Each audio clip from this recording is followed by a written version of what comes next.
நான்காவது அதிகாரத்துக்கு திருப்பிக் கொள்வோம். Look 4 பரிச்சேதர பெல்லகம். Let's turn to Luke chapter 4. நான் இயேசுவினுடைய ஊழிய ஆரம்பத்தில் நடைபெற்ற ஒரு பயங்கர விஷயத்தை உங்களுக்கு சொல்லிக் கொடுக்க போகிறேன். යේසුස් ක්‍රිස්තුස් වහන්සේගේ සේවයේ ආරම්භයේදී සිදු වුණා වූ ඉතා භයංකර වූ එක සිද්ධියක් අද ඔබට උගන්වන්න යනවා. I am going to elucidate to you something that transpired in the early ministerial life of Jesus. இப்போ இயேசுவானவர் 30 வயதில் தனது ஊழியத்தை ஆரம்பித்தார். යේසුස් ක්‍රිස්තුස් වහන්සේ අවුරුදු 30 දී තමුන්ගේ සේවය ආරම්භ කරා. என்ன செய்தார்? මොනවද කරේ? யோர்தானுக்கு போய் යෝර්දානයට ගිහිල්ලා யோவான் ஸ்நானனிடத்திலே ஞானஸ்நானம் பெற்றுக்கொண்டார். යෝහාන් බෞතිස්ත ගාවින් තමුන්ගේ බෞතිස්මය ලබා ගත්තා. அதற்கு பிறகு அவர் வனாந்தரத்துக்கு போய் 40 நாட்கள் உபவாசம் இருந்தார். ඊට පස්සේ උන්වහන්සේ කාන්තාරයට ගිහිල්ලා දවස් 40ක් නිරාහාරව හිටියා. அதற்கு பிறகு பிசாசு இயேசுவை 3 விதமான சோதனைகளுக்கு உட்படுத்தினான். ඊට පස්සේ යක්ෂයා මොනවද කරේ? 3 ආකාර පරීක්ෂාවකට උන්වහන්සේව ලක් කරා. அந்த சோதனை எல்லாம் முடிந்த பிறகு ඒ සේරම පරීක්ෂාවන් ඉවරනාට පස්සේ அந்த சோதனை முடிந்த இடம் எங்கு தெரியுமா? ඒ පරීක්ෂාව අවසන් වුණා ස්ථානය කොහෙද දන්නවද? எரிகோ. යෙරිකෝ. எரிகோவில் தான் பிசாசு அவரை சோதித்தது முடிவடைந்தது. යෙරිකෝවේ තමයි උන්වහන්සේව ඒ පරීක්ෂා කළ අවසන් කර යක්ෂයා. ஏன் எரிகோவிலே முடிந்தது என்று நான் உங்களுக்கு சொல்லிக் கொடுக்கிறேன். ඇයි යෙරිකෝවේදී අවසන් කරේ කියලා ඔබට කියලා දෙන්නම්. Now Jesus at the age of 30 left his home, received water baptism in the hands of John the Baptist, followed by a 40-day fast in the wilderness. And the wilderness experience ended with the devil coming and tempting Jesus, testing Jesus. And the last temptation was concluded in Jericho. I'll explain why. இப்போ இயேசு எங்கே போய் இயேசுவினிடத்திலே யோவானிடத்திலே ஞானஸ்நானம் பெற்றுக்கொண்டார்? දැන් යේසුස් වහන්සේ කොහේ ගිහිල්ලාද යෝහාන් බෞතිස්තගෙන් බෞතිස්මය ලබා ගත්තේ? சொல்லுங்க எங்க? කොහෙද? Mahaweli கங்கையிலையா? Mahaweli ගඟෙන්ද? Kelani கங்கையிலையா? Kelani ගඟද? Where did Jesus go and receive water baptism from John the Baptist? In the Mississippi River? Oh yeah. Where did in River Thames? Jordan River. இப்போ யோர்தான் நதி දැන් යෝර්දාන් ගඟ ඇවිල්ලා 120 கிலோமீட்டர் ஓடுகிறது. කිලෝමීටර් 100ක් දුරට ගලා I යනවා. wish a discount. No. 120 දුරට ගලා යනවා. Jordan runs from north to the south 120 kilometers. So within the 120 kilometers, where exactly did Jesus receive his baptism? அந்த 120 கிலோமீட்டரில் எந்த இடத்திலே இயேசு சரியாக ஞானஸ்நானம் பெற்றுக்கொண்டார்? ඒ කිලෝමීටර් 120 ගලා යන දුරේ යේසුස් ක්‍රිස්තුස් වහන්සේ කොයි ස්ථානෙද බෞතිස්මය ලබා ගත්තේ? பெத்தாவ்ரா என்று சொல்லுகின்ற இடம் என்று வேதத்திலே சொல்லப்பட்டிருக்கிறது. பெத்தாஃப்ரா කියන ඒ ස්ථානය ගැන බයිබලයේ සඳහන් වෙනවා. அந்த இடத்திலேயே நான் நினைக்கிறேன் இங்கே இருக்கிற சில பேர் ஞானஸ்நானம் பெற்றிருக்கிறீர்கள். அம்மா வேற யார் ஞானஸ்நானம் அந்த இடத்துல எடுத்தீங்க? இயேசு ஞானஸ்நானம் எடுத்த இடத்துல යේසුස් ක්‍රිස්තුස් වහන්සේ බෞතිස්මය ගත ස්ථානෙම මේ ස්ථානින් සමහර අය බෞතිස්මය ලබා ගත්තා. பிரான்சிஸ் அங்கே தான் எடுத்தார், அம்மா தான் அங்கே தான் எடுத்தார். You know where Jesus was really baptized? Bethavra. That was where Amma and Francis were baptized. Are you going to be baptized there? Christian is going to be baptized there next week. அடுத்த வாரத்தில் Christian அந்த இடத்திலேயே வைத்து ஞானஸ்நானம் பெற போகிறார். සහෝදර Christian ලබන සතේ ඒ ස්ථානයේ ඉඳලා බෞතිස්මය ලබා ගන්න යනවා. Christian, you must understand this. When Jesus received water baptism, the Holy Spirit came in the form of a dove. So once I put you in the water, I'll wait for the dove to come. Then I will take you out. Okay? Okay, deal. அப்போ அந்த பெத்தாவ்ரா என்ற இடம் எங்கே இருக்கிறது? ඒ බෙත්අෆ්‍රා කියන ස්ථානය කොහෙද තියෙන්නේ? எரிகோவிலே. යෙරිකෝවල. எரிகோவிலே அவர் ஞானஸ்நானம் எடுத்த பிறகு යෙරිකෝවේදී උන්වහන්සේ බෞතිස්මය ලබා ගත්තට පස්සේ ஆவியானவர் பிசாசுக்கு இடம் கொடுத்தார் இயேசுவை சோதிக்க. ආත්මයන් වහන්සේ යක්ෂයාට ඉඩ හැරියා ඔහු යේසුස් ක්‍රිස්තුස් වහන්සේ පරීක්ෂා කරන්න. அந்த நேரத்தில் இருந்து அவர் உபவாசம் சோதனை என்று ரொம்ப அவதிப்பட்டார். ඒ වෙලාවෙ ඉඳලා උන්වහන්සේ ඒ නිරාහාරයත් පරීක්ෂාව නිසා බොහෝසේ කනගාටු වුණා. දුක්බර වුණා. වේදනාවටපත් වුණා. Now you know Jesus was baptized in Bethavra, which is located in Jericho. After the baptism, the Holy Spirit permits the devil to tempt Jesus. Okay? And the temptation ended in Jericho on the temptation, Mount of Temptation. அதுபோல இயேசுவினுடைய அந்த சோதனை முடிந்ததும் எரிகோவில் இருக்கிற சோதனை மலை என்று சொல்லுகின்ற ஒரு இடத்திலே. ඒ වගේම යේසුස් ක්‍රිස්තුස් වහන්සේගේ ඒ යක්ෂයා පරීක්ෂා කිරීම අවසන් වුණෙත් යෙරිකෝවේ පරීක්ෂාවේ කන්ද කියනවා ඒ ස්ථානයේදී. இப்போ இயேசு சோதிக்கப்பட்டு முடியும் பொழுது යේසුස් ක්‍රිස්තුස් වහන්සේ පරීක්ෂා කළ අවසාන වෙද්දී இயேசு எந்த நிலைமையில இருந்தார் தெரியுமா? යේසුස් වහන්සේ මොන තත්ත්වෙද හිටිය කියලා දන්නවද? யோசிச்சு பாருங்க. 40 நாட்கள் சாப்பாடு இல்லை. දවස් 40ක් තිස්සේ කෑම නැහැ.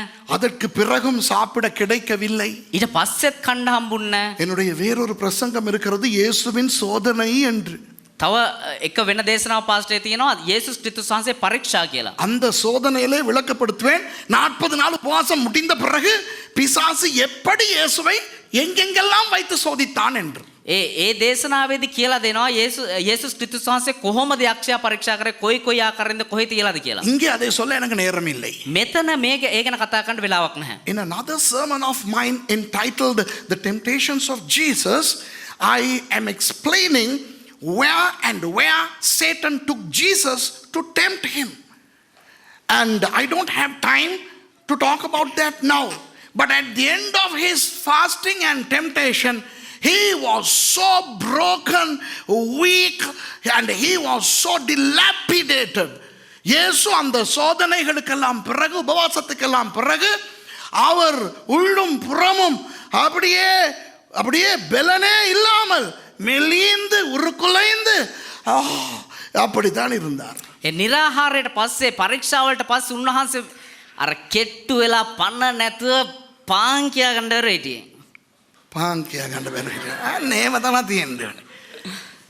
அந்த நேரத்திலே அவர் தனது ஊழியத்தை எங்கே தொடங்க விரும்புகிறார் தெரியுமா? ඒ වෙලාවේදී උන්වහන්සේ තමුන්ගේ සේවය කොහෙද ආරම්භ කරන්න කැමති උනේ දන්නවද? கலிலேயாவிலே.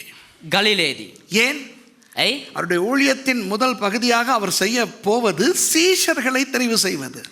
උන්වහන්සේගේ සේවයේ පළමු ආරම්භයේ මුල් කොටස විදිහට උන්වහන්සේ කරන්න යන්නේ තමුන්ට අවශ්‍ය සේවකින් ඒ කියන්නේ ගෝලෙන් තෝරා ගැනීමට. அவர்கள் எல்லாரையும் எங்கிருந்து தெரிந்து கொண்டார் தெரியுமா? ඒ හැම කෙනෙක්ම කොහින්දන් තෝරගත්ත කියලා දන්නවද? எரிகோவில் இருந்தல்ல. යෙරිකෝவில் ඉඳන් නෙමෙයි. எருசலேமில் இருந்தல்ல. යෙරුසලමෙන් නෙවෙයි. கலிலேயாவில் இருந்து. ගලිලේ ඉඳලා. அப்போ எரிகோவில் இருந்து கலிலேயாவுக்கு போக வேண்டும். ඒතොර යෙරිකෝ ඉඳලා දැන් ගලිලේට යන්න ඕනේ එහෙමනම්. கிட்டத்தட்ட 100 கிலோமீட்டர் இவர் இப்போ திரும்பி நடந்து போக வேண்டும். සාමාන්‍ය වශයෙන් කිලෝමීටර් 100ක් විතර උන්වහන්සේ ඇවිදගෙන යන්න ඕනේ. இப்போ எப்படி இருக்கிறார் அவர்? දැන් උන්වහන්සේ කොහමද ඉන්නේ? அவர் அடி எடுத்து வைக்க கூட முடியாமல் இருக்கிறார். දැන් එක අඩියක් තියාගන්න පණ නැහැ තරම්. அந்த நேரத்தில் என்ன நடந்தது? ඒ වෙලාවේදී මොනවද උනේ? You know, Jesus was so dilapidated, weak, and he has to go to Galilee, about 100 kilometers away, say 70 miles away.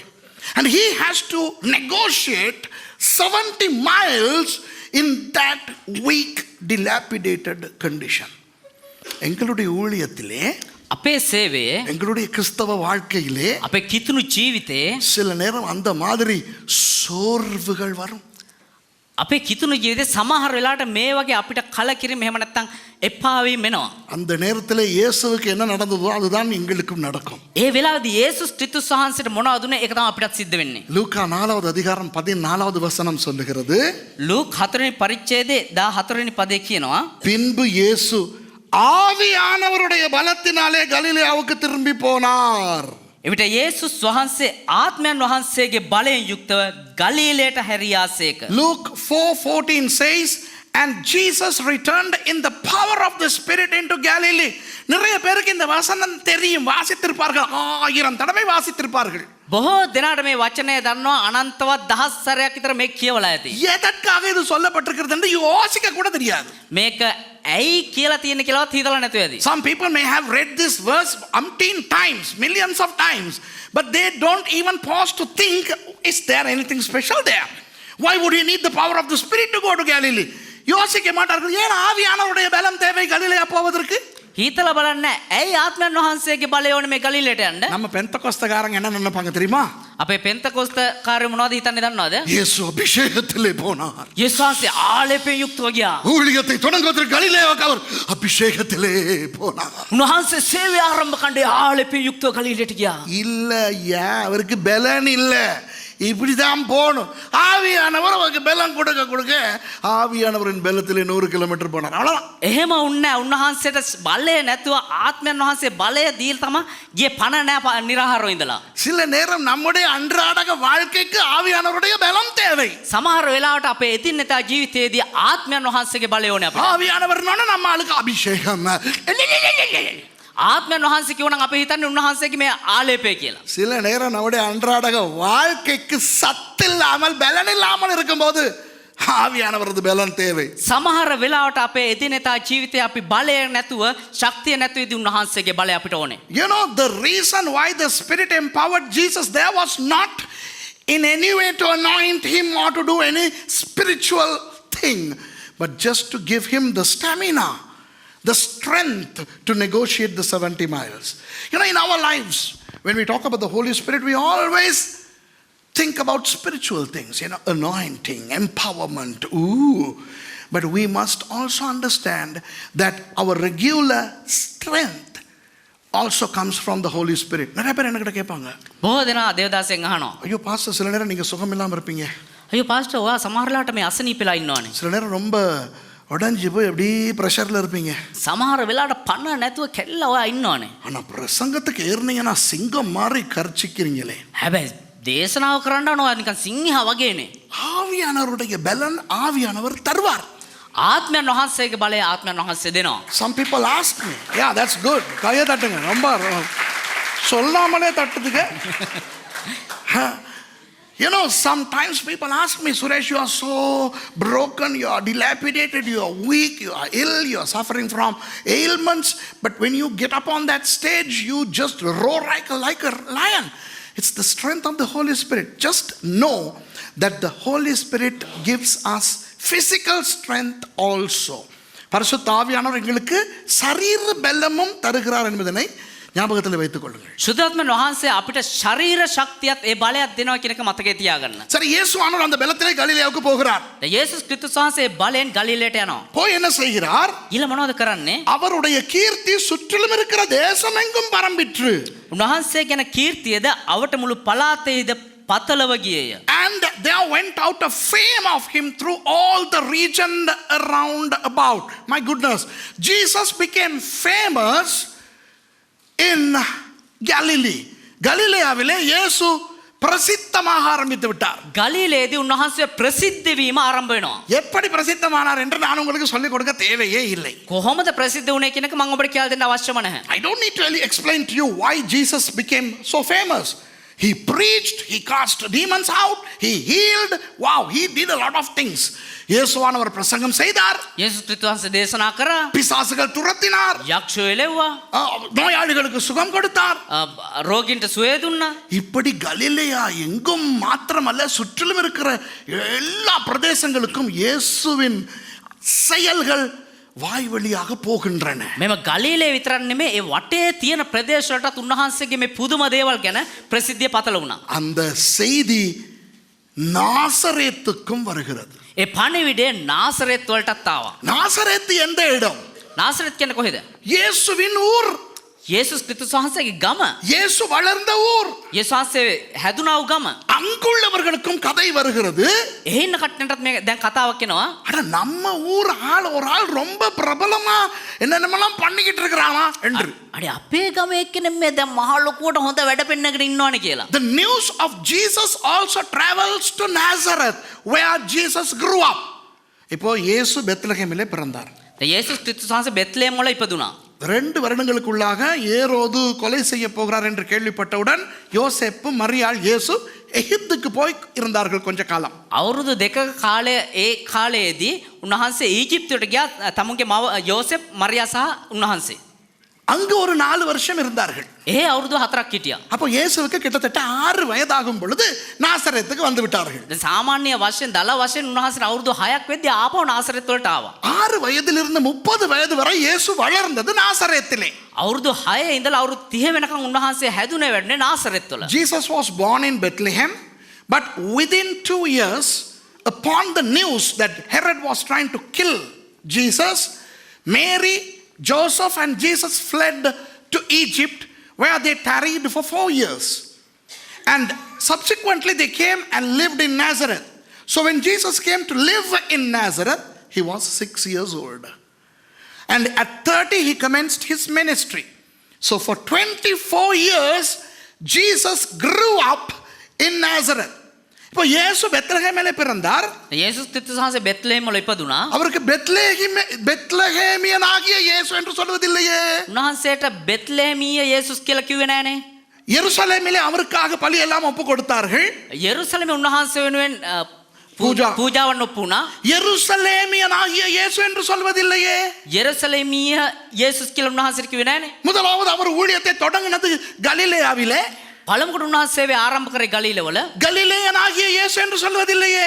ගලීලයේ යේසුස් වහන්සේ කියලා උන්වහන්සේට කිව්වේ නෑනේ. ஊழிய காலத்திலே அவர் வாழ்ந்ததே கப்பர்நகூமிலே. கப்பர்நகூமியனாகிய இயேசு என்று சொல்வதில்லையே. සේවය උන්වහන්සේ සේවා කාලෙදී උන්වහන්සේ ජීවත් වුණේ කපර්නහූමේදී. කපර්නහූමිය යේසුස් කියලා කිව්වේ නෑනේ. ஆனால் என்ன சொல்லுகிறார்கள்? ඒනොට මොනවද කියන්නේ? நசரேயனாகிய இயேசு. නාසරෙති යේසුස්. என்ன அர்த்தம்? මොකද්ද තේරුම? நாசரேத்தை சேர்ந்த இயேசு, அதுதான் அவருடைய ஊர். නාසරෙත් වලට සිටියා වූ යේසුස් වහන්සේ. Jesus was born in Bethlehem, but nobody says Jesus of Bethlehem. He was dedicated in Jerusalem, nobody says Jesus of Jerusalem. He had Capernaum as his town during the time of his ministry. Nobody calls him Jesus of Capernaum. He is from Galilee, but nobody says Jesus of Galilee. But they say Jesus of Nazareth. Why? Because that's his town. இப்போ எனக்கு දැන් මට நான் கொஞ்ச காலம் இங்கிலாந்துல இருந்தேன். දේවදාසයා ටික කාලයක් එංගලන්ත වල හිටියා. இங்கிலாந்து சுரேஷ் சொல்றது இல்லையே. එංගලන්ත සුරේෂ් කියලා කියන්නේ නෑනේ. உனக்குதான் நான் அமெரிக்காலையும் படிச்சேன். ඇමරිකාවල ඉගෙන ගත්තා. அமெரிக்கன் சுரேஷ் சொல்றது இல்லையே. ඇමරිකන් සුරේෂ් කියලා කියන්නේ නෑනේ. இப்போ சில நேரம் மர்சி எனக்கு என்ன தெரியுமா சொல்லும்? දැන් සහෝදரி මර්සි සමහරවල්ලාට මොනවද දන්නවද කියන්නේ? சுதும் போல புத்தி அப்படியே இருக்கு. සුදුම්පල ඒ ගුණාංග ඒ විදිහටම තියෙනවා. ஏன்னா நான் சுதும் போல சுரேஷ். ඇයි කියනවා නම් මම සුදුම්පල සුරේෂ්. ஏன் சுதும் போல சுரேஷ்? ඇයි සුදුම්පල සුරේෂ්? அதுதான் என் ஊரு. ඒක තමයි මගේ ගම. அது நீங்க என்னைய சுடு தண்ணியில ஞானஸ்தானம் கொடுத்து கொண்டிஸ் தூள் போட்டு அதுல ஞானஸ்தானம் கொடுத்து என்னைய நீங்க ஆவில நெருப்பு பத்த வச்சு என்னைய என்ன பண்ணாலும் சுதும் போல சுரேஷ்ங்கிறது மாறாது.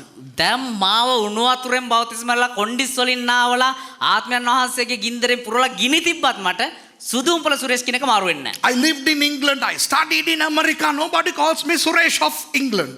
Suresh of America. Suresh of Sudumpala. Why? Because that's my village. உண்மைதானே? ඇත්තනේ? நம்ம ஊர் எதுவோ அதுதானே நம்ம ஊர். මගේ ගම කොහෙද? ඒක තමයි අපේ ගම. நீங்க எவ்வளோ தான் வெளிநாட்டுக்கு போயிட்டு நீங்க ஒரு பிரிட்டிஷ் பாஸ்போர்ட்டோட வந்து எனக்கு கொஞ்சம் கொஞ்சம் தமிழ் ஞாபகம் இருக்குது, பட் யூ நோ வீட்டில் ஆல்வேஸ் இங்கிலீஷ் பேசுறதுனால I forgot A levels I did up to Tamil in Tamil, but மறந்து போச்சு.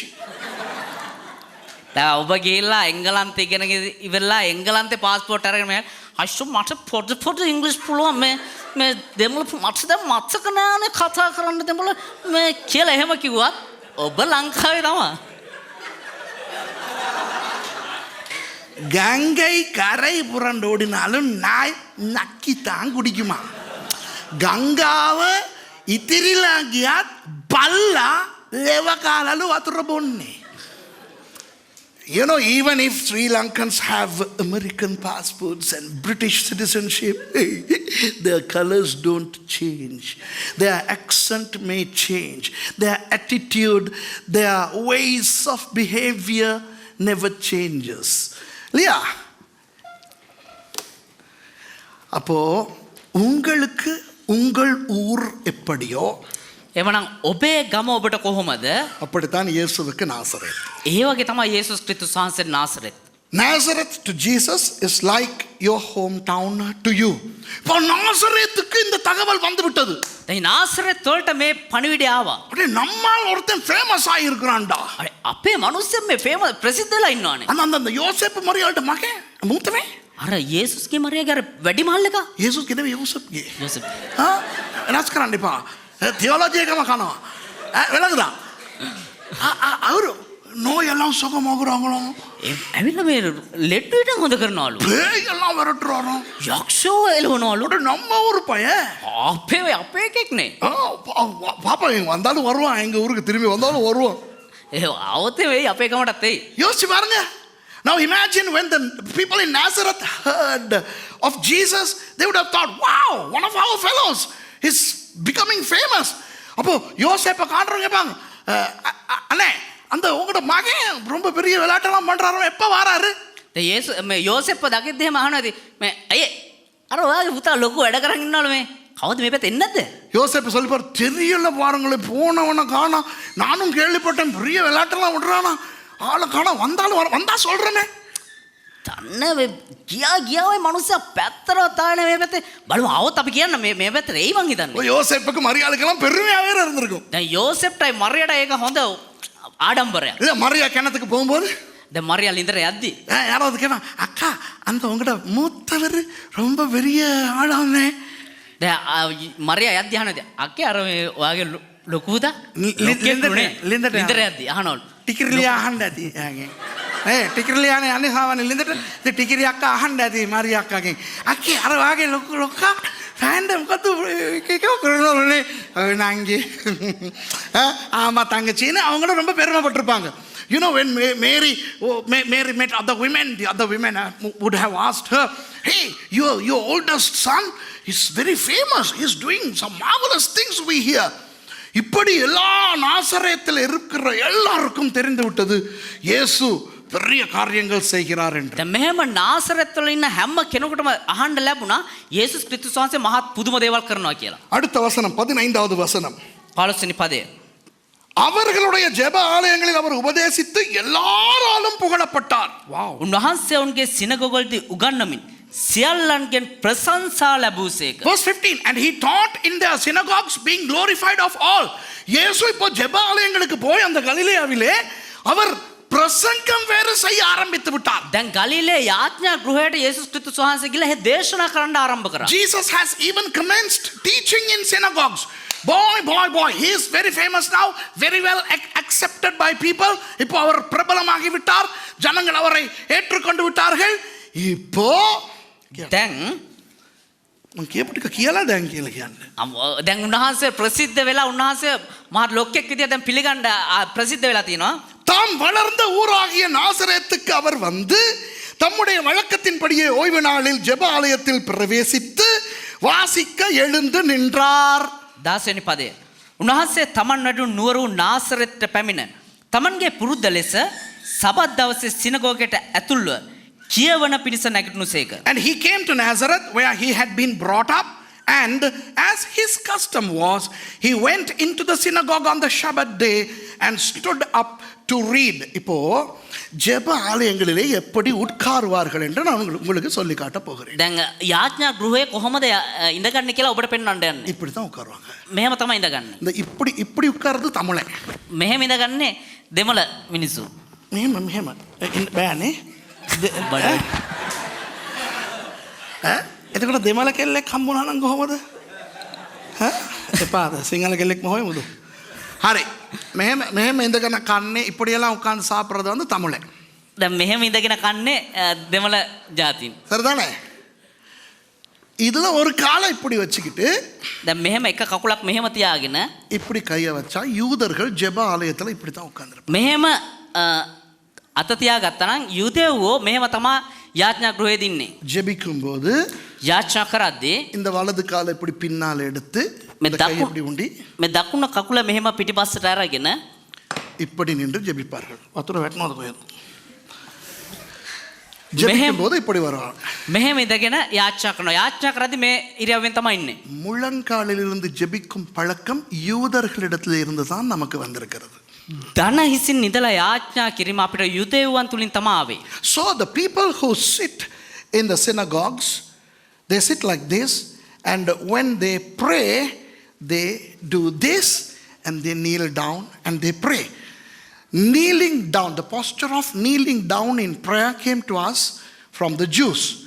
ஜெபம் முடிந்த பிறகு திரும்ப அவர்கள் உட்காரும் பொழுது இப்படி உட்கார்ந்து இப்படி காலை வைத்துக் கொள்வார். ඒ යාඥා වෙනාට පස්සේ ආපහු මේ කකුල මෙහෙම තියාගෙන මේ විදිහට ඒගොල්ලෝ ඉඳ ගන්නවා. இப்போ இயேசு வந்தார் ஜெபாலயத்துக்கு. දැන් යේසුස් ක්‍රිස්තුස් වහන්සේ යාඥා ගෘහයට ආවා. இப்படி உட்கார்ந்தார். මෙහෙම ඉඳගත්තා. வாசிக்கும் நேரம் வந்தது. කියවන වෙලාව ආවා. அவர் 12 வயதிலிருந்து 30 வயது வரை நாசரேத்து ஜெபாலயத்தில் வேதம் வாசிப்பது அவர்தான். උන්වහන්සේ අවුරුදු 12 ඉඳලා අවුරුදු 30 වෙනකම්ම දේව ගෘහයේ බයිබලයේ කියු උන්වහන්සේ තමයි. அது சரித்திர ஆதாரத்தின்படி சொல்லுகிறேன் உங்களுக்கு. ඒක ඉතිහාසයේ සාක්ෂි ඇතුව කියන්න ඔබට. It is an established fact that Jesus was the one who read the Torah in the synagogue from his age of 12 all the way to 30. And as of his custom, he stood up to read.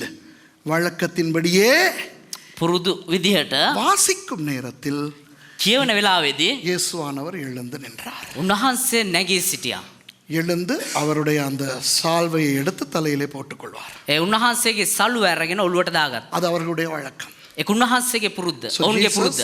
as was his custom, he stood up and then he put the prayer shawl on his head, and then a guy came and gave the scroll to read. கொண்டா எதையாவது கொண்டா, அந்த புக்கை கொண்டா, அதை கொண்டார், அதை சுருட்டணும், அந்த அந்த எக்ஸசைஸ் புக்கை கொண்டா. அவருக்கு ஏசாயாவின் புத்தக சுருள் கொடுக்கப்பட்டது. උන්වහන්සේට ඒසායාගේ පොතේ ඒ හැකුළුම් පත්‍රය දුන්නා. ரெண்டு கையாலையும் வாங்குறார். අත් දෙකෙන්ම ගත්තා. He was handed over the scroll of Isaiah to read. Okay? அவர் அதை விரித்து, ඒක උන්වහන්සේ දිගෑරලා, அவர் அதை புரட்டி ඒක පෙරල්ලා 61வது அதிகாரத்தை எடுத்துக்கொண்டார்.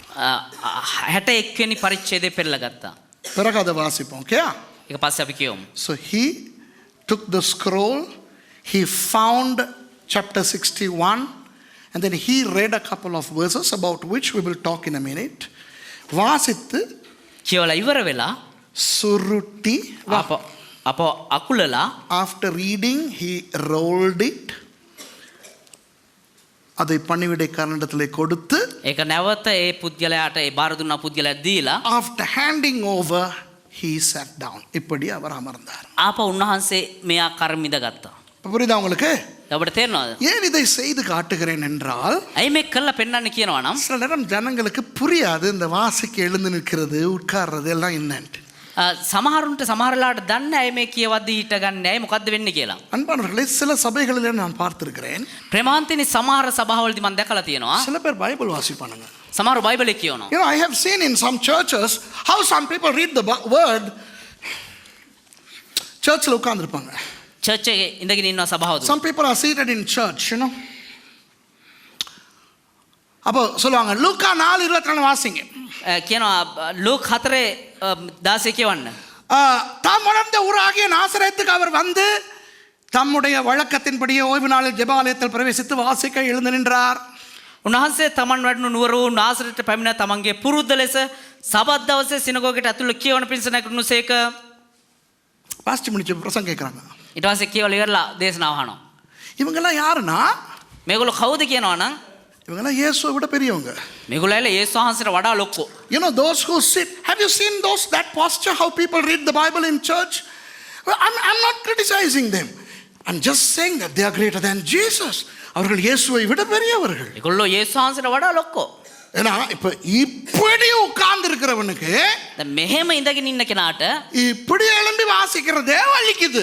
මෙහෙම නැගිටලා කියවන එකටම අමාරුයි නම්. You know, those who are seated like this find it very difficult to get up and read. You know, I mean, do it. It's very difficult. செஞ்சு பாருங்க எவ்வளவு கஷ்டம். அமாருයිනේ. කරලා බලන්න හරි අමාරු එහෙම. இது லேசி. මේක ලේසි. இதுல இயேசு යේසුස් වහන්සේ அப்படி இருந்தே கஷ்டப்பட்டு எலிமெண்ட் வாசிச்சுட்டு தான் உட்கார்றாரு. එහෙම ඉඳලම නැගිටලා බයිබලයේ වචනේ කියවලා තමයි ඉඳගත්තේ නම් அப்ப நம்மால் இயேசுவை விட பெருசுனால தான் எலும்பாம வாசிக்கிறோம். එහෙමනම් අපේ කට්ටිය යේසුස් වහන්සේට වඩා ලොක්ක නිසා තමයි නැගිටින්න නැතුව කියවන්නේ. Jesus was in a very uncomfortable position, albeit the fact of which he gets up to read. Our people are greater than Jesus. They don't have to get up. இப்படி உட்கார்ந்து வாசிக்கிறவங்க මෙහෙම ඉඳගෙන කියවන අය நீங்க எழும்பாதீங்க, ආය නැගිටින්න එපා. உட்கார்ந்தே வாசிங்க. ඉඳගෙනම කියවන්න. இன்னும் நீங்க பெருசாகணுமா இருந்தா ஆண்டவரை விட තවත් ඔබ දෙවියන් වහන්සේට වඩා ලොක්ෙක් වෙන්න ඕනේ නම් படுத்துக்கிட்டு வாசிங்க. නිදාගෙන කියවන්න. Those who sit and read the Bible in church, don't get up and read hereafter. Be greater than now. Sleep and read. என்னடி நினைச்சுக்கிட்டு இருக்கிறீங்க? பைபிள்னா මොනවද හිතාගෙන ඉන්නේ බයිබලේ නම්? வேதத்தை வாசிக்க இயேசு யார்? යේසුස් වහන්සේ කියන්නේ කවුද?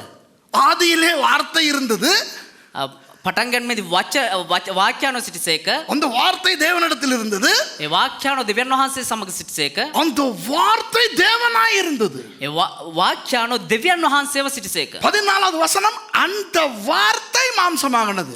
14 පදේ ඒ වාක්‍යානෝ මාංශවත් වුණා. இயேசுதான் வார்த்தை. කියන්නේ යේසුස් වහන්සේ තමයි වචනය. வார்த்தையானவரே எழும்பி இருந்து வாசிக்கிறாரு. වාක්‍යානන් වහන්සේම නැගිටලා කියවනවා. நம்ம சுப்பிரமணி உட்கார்ந்துக்கிட்டு காலுக்கு மேல கால் போட்டுக்கிட்டு ஷாக்கா வாசிக்குதுன்னா இது வார்த்தையானவரை விட பெருசு. අපේ සිරිපාල ඉඳගෙන කකුලක් උඩ කකුලක් දාගෙනම කියවනවා නම් අර යේසුස් වහන්සේට වඩා ලොක්කෙක්. Who is Jesus? In the beginning was the Word was with God, and the Word was God. Jesus is the Word. Verse 14, the Word became flesh. So Jesus, the Word spelt with capital W, gets up to read, and our fellows are reading like this. They are greater than Jesus. குத்தணும் மூஞ்சில. අනින්නෝන හොම්බට.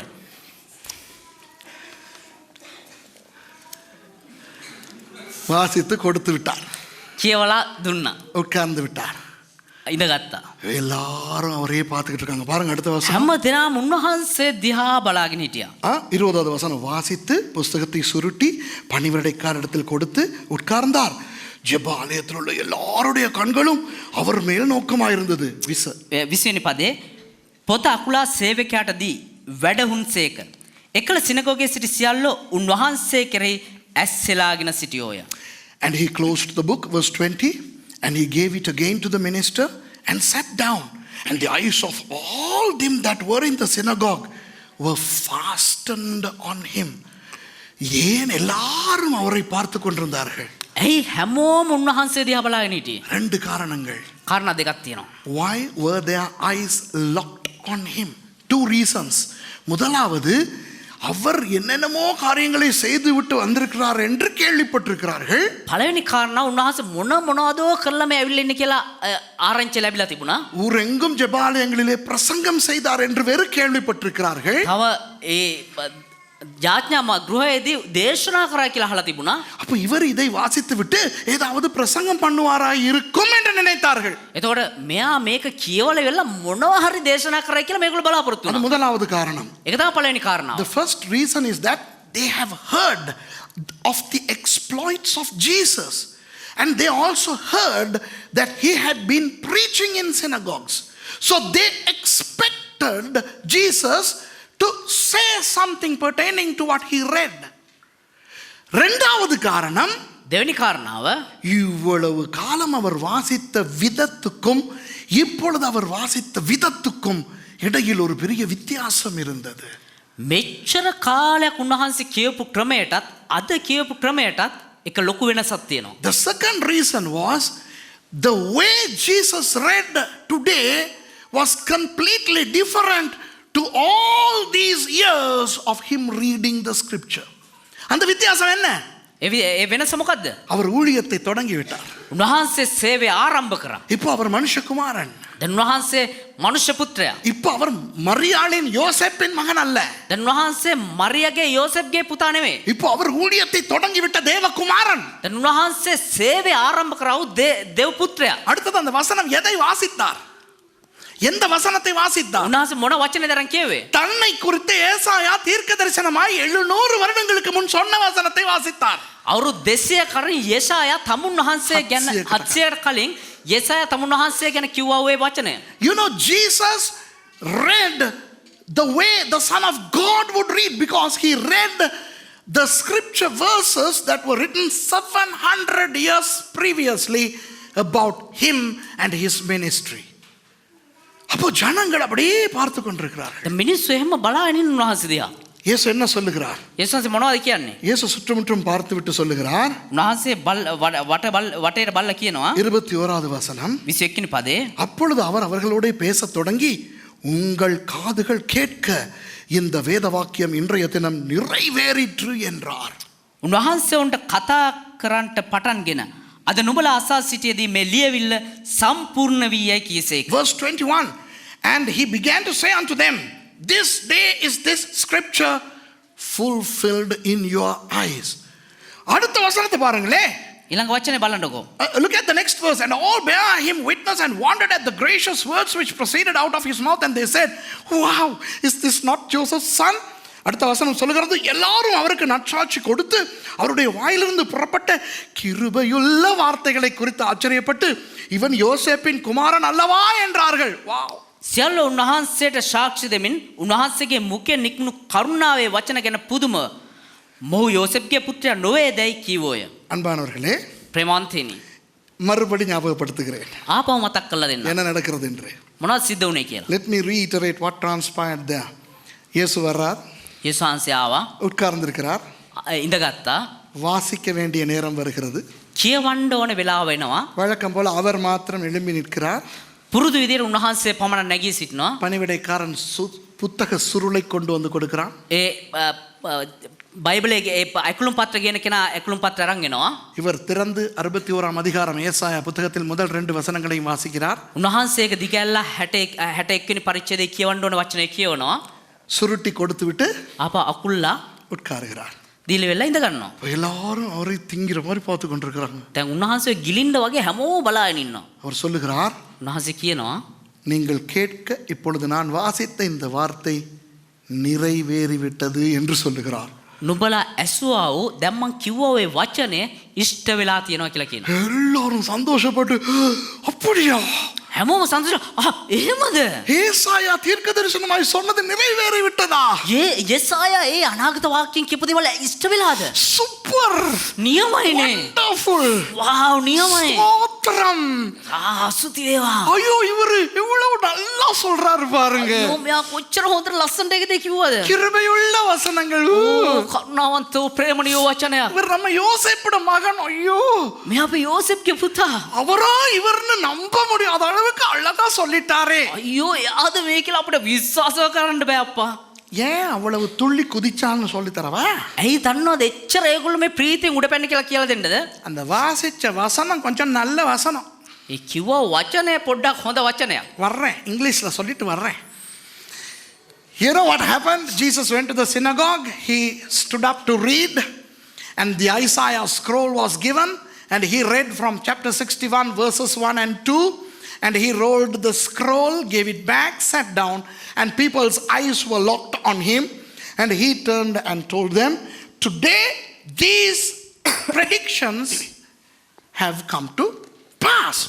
And people were so flabbergasted, so they were so excited, and they said, wow, what gracious words is this guy uttering? He is Joseph's son, but wow. Why were they so excited? Because the passage that he read was wonderful. இப்போ இன்றைய ஜனங்களுக்கு දැන් අද කාලේ මිනිස්සුන්ට என்ன சொன்னா பிடிக்கும் தெரியுமா? මොනවා කිව්වනම්ද අල්ලන්නේ දන්නවද? இயேசு உங்களை நேசிக்கிறார். යේසුස් වහන්සේ ඔබට ආදරෙයි. இயேசு சுகமாக்குகிறார். යේසුස් වහන්සේ සුවය දෙනවා. இயேசு வியாதிகளை நீக்குகிறார். යේසුස් වහන්සේ රෝග වලට සුවය නිදහස් කරනවා. இயேசு பிசாசுகளை துரத்துகிறார். යේසුස් වහන්සේ යක්ෂෝ දුරු කරනවා. இயேசு உன் கடன்களை எல்லாம் அடைக்கிறார். යේසුස් වහන්සේ ඔබේ ණය ප්‍රශ්න විසඳයි. இயேசு உனக்கு புதிய தொழில் கொடுக்கிறார். යේසුස් වහන්සේ ඔබට අලුත් රැකියාවක් දෙයි. இயேசு உனக்கு பொண்டாட்டி கொடுக்கிறார். යේසුස් වහන්සේ මට ගෑණියක් දෙයි. வெனைக்கைக்கு கேனியாக் නෙවෙයි වෙනම ගෑනියෙක්. இயேசு உனக்கு புது வீடு கொடுக்கிறார். යේසුස් වහන්සේ ඔබට අලුත් ගෙදරක් දෙයි. இதெல்லாம் கேட்கத்தானே ஆசை. මේ වහන්නේ ආස. அவர்களுக்கும் அப்படித்தான். ඒගොල්ලන්ටත් එහෙම තමයි. Today what people like to hear is God loves you. God blesses you. He heals you. He cuddles you. He sings lullaby to you. You know, he clears all your debts. He gives you a wonderful house, a wonderful woman, a wonderful car. You know these goodies. You know, they want to hear all this sugary, sweet stuff. இந்த இனிமையான அழகான ஆசீர்வாதங்களை கேட்கத்தான் விரும்புகிறார்கள். මේ ලස්සන වූ මිහිරි වූ දේවල් අහන්න තමයි ආස වෙන්නේ. எந்த சபைகள் வளருகிறதுன்னு பாருங்க. කොයි සභාවද වර්ධනය වෙන්නේ කියලා බලන්න. இலங்கையில மட்டும் இல்ல, உலகத்துல பூரா. ලංකාව විතර නෙමෙයි මුළු ලෝකෙම. Look at these mega churches. What churches grow? Not only in Sri Lanka, all over the world. இந்த கிருபை, කරුණාව. கருணாව. நீ மனம் திரும்ப தேவையில்லையே. ඔබ පසුතැවෙන්න අවශ්‍ය නැහැ. உன்னை கர்த்தர் கொஞ்சுகிறார், தாளாட்டுகிறார். දෙවියන් වහන්සේ ඔබව නලවයි. உனக்கு நோய் வராது. ඔබට ලෙඩ එන්නේ නැහැ. உன் வீட்டுக்கு பேய் வராது. ඔබේ නිවසට යක්ෂයෝ එන්නේ නැහැ. இந்த சர்ச் தான் வளர்ந்துகிட்டே போகும். මෙහෙම සභා තමයි වර්ධනය වෙමින් පවතින්නේ. The churches that talk about grace, peace, love, money, prosperity, these churches grow. இப்போ வாசிப்போமா என்னத்தை இயேசு வாசிச்சாருன்னு? අපි කියමු යේසුස් ක්‍රිස්තුස් වහන්සේ මොනවද කියෙව්වේ කියලා. We will read, we will see what Jesus read. Okay, let's go back to verse 18. 18வது வசனத்துல வாசிப்போம். ஓகேயா? 18 වෙනි පදේ අපි කියමු. இதோ முதலாவது, கர்த்தருடைய ஆவியானவர் என் மேல் இருக்கிறார். ස්වාමීන් වහන්සේගේ ආත්මය මා කෙරෙහිය. Wow, the spirit of the Lord is upon me. இயேசு சொல்லுகிறார் கர்த்தருடைய ஆவி என் மேல் இருக்கிறார். යේසුස් ක්‍රිස්තුස් වහන්සේ කියනවා ආත්මයන් වහන්සේගේ ආත්මය මා කෙරෙහි කියලා. So Jesus says, the spirit of God is upon me. தரித்திரருக்கு சுவிசேஷத்தை பிரசங்கிக்கும்படி என்னை அபிஷேகம் பண்ணினார். මක්නිසාද දිලින්දුන්ට සුභාරංචිය දේශනා කරන්නට උන්වහන්සේ මා ආලේප කළසේක. Because he hath anointed me to preach the gospel to the poor. அப்ப அங்க இருந்த ஏழைகளுக்கு எல்லாம் ஐயோ இனி எங்களுக்கு ஏழ்மை இருக்காதுடா சாமி. එතකොට එහෙ ඉන්න දුප්පතුන අයියෝ නියමයි ආය අපිට දුප්පත්කම එන්නේ නියමයි. So all the poor people in the synagogue, they were so happy. Wow, we are not going to be poor anymore. புரியுதா உங்களுக்கு? இயேசு சொல்றாரு இன்னைக்கு நிறைவேறிடுச்சுங்கறார். යේසුස් වහන්සේ කියනවා අද ඒක ඉෂ්ට වුණා කියලා. அப்ப அவனுக்கு நினைவு வருது, ஐயோ நான் அங்க கடன் இங்க கடன் திங்க இல்ல, இனி அதெல்லாம் ஒண்ணு இல்லடா சாமி. ඒතර ඒගොල්ලන් මතන මං අර එහෙනයි මෙහෙනයි අයියෝ නියමයි ආයේ ඕව නෑ මොකුත් කියලා. When Jesus said these things have come to fulfillment today, people who had debts and who had financial difficulties, they were so elated. They were like, wow, we are not going to be poor anymore. அடுத்தது பாப்போம். ඊළඟට බලමු. இருதயம் நறுங்குண்டவர்களை குணமாக்கவும். Okay, in English it says, he had sent me to heal the broken hearted. සිංහලෙන් නිකන් කියන්න. මාව එව්වේ කැඩිච්ච හදවත් සුව කරන්න. அப்ப அதுக்குள்ள இருதயம் நறுங்குண்டவே இருக்கிறான். එතකොට එහෙම කට්ටිය බොහෝ දෙනෙක් ඒ ස්ථානේ ඉන්නවා. எத்தனையோ பேர் அந்த ஜெபாலயத்துக்கு வந்து உட்கார்ந்து இருக்கும்போது இருதயம் நறுங்குண்டு. ඒ ආඥා ගෘහයට ගොඩාක් දෙනෙක් කියලා. அப்படித்தானே சர்ச்ல நிறைய பேர். ඔහොම තමයි සභාවේ ගොඩක් අය. Praise the Lord. Praise Lord. Praise the Lord. Praise Lord. நம்ம ஆவியை உடைச்சிடுவோம். අපේ ආත්මයත් කළා දානවා. நல்லா இருக்கிறீங்களா சிஸ்டர்? හොඳට ඉන්නවා සිස්ටර්. அந்த අර அந்த அந்த அந்த முக்கிக்கிட்டு தான் வரும். අර කියන කර මේ තට්ටමගෙන එන්නේ. கூட வேணாம், அந்த பாஸ்டர்ஸ் மீட்டிங்க்கு போங்க. වැඩි එපා මේ පාස්ටර්ස් මීටින් එකට යන්න. என்னைய பார்த்தோன்னா பாஸ்டர்ஸ் சில பேருக்கு முக்குதல் வந்துடும். පාස්ටර් දැක්ක ගමන් සමහර පාස්ටර්ස්ලා එනවා එකක්. You know, when I go to some pastors meetings, some other pastors get some problem, you know. Hello, praise the Lord. Hello, praise the Lord. நல்லா இருக்கீங்களா? හොඳට ඉන්නවද? உங்களுக்கு என்ன பாஸ்டர் சுரேஷ்? ඔයාට මොනවද ඉතින් පාස්ටර් සුරේෂ්? அந்த முக்கும் ஆவி முக்கும் කියන්නේ කොහොමද?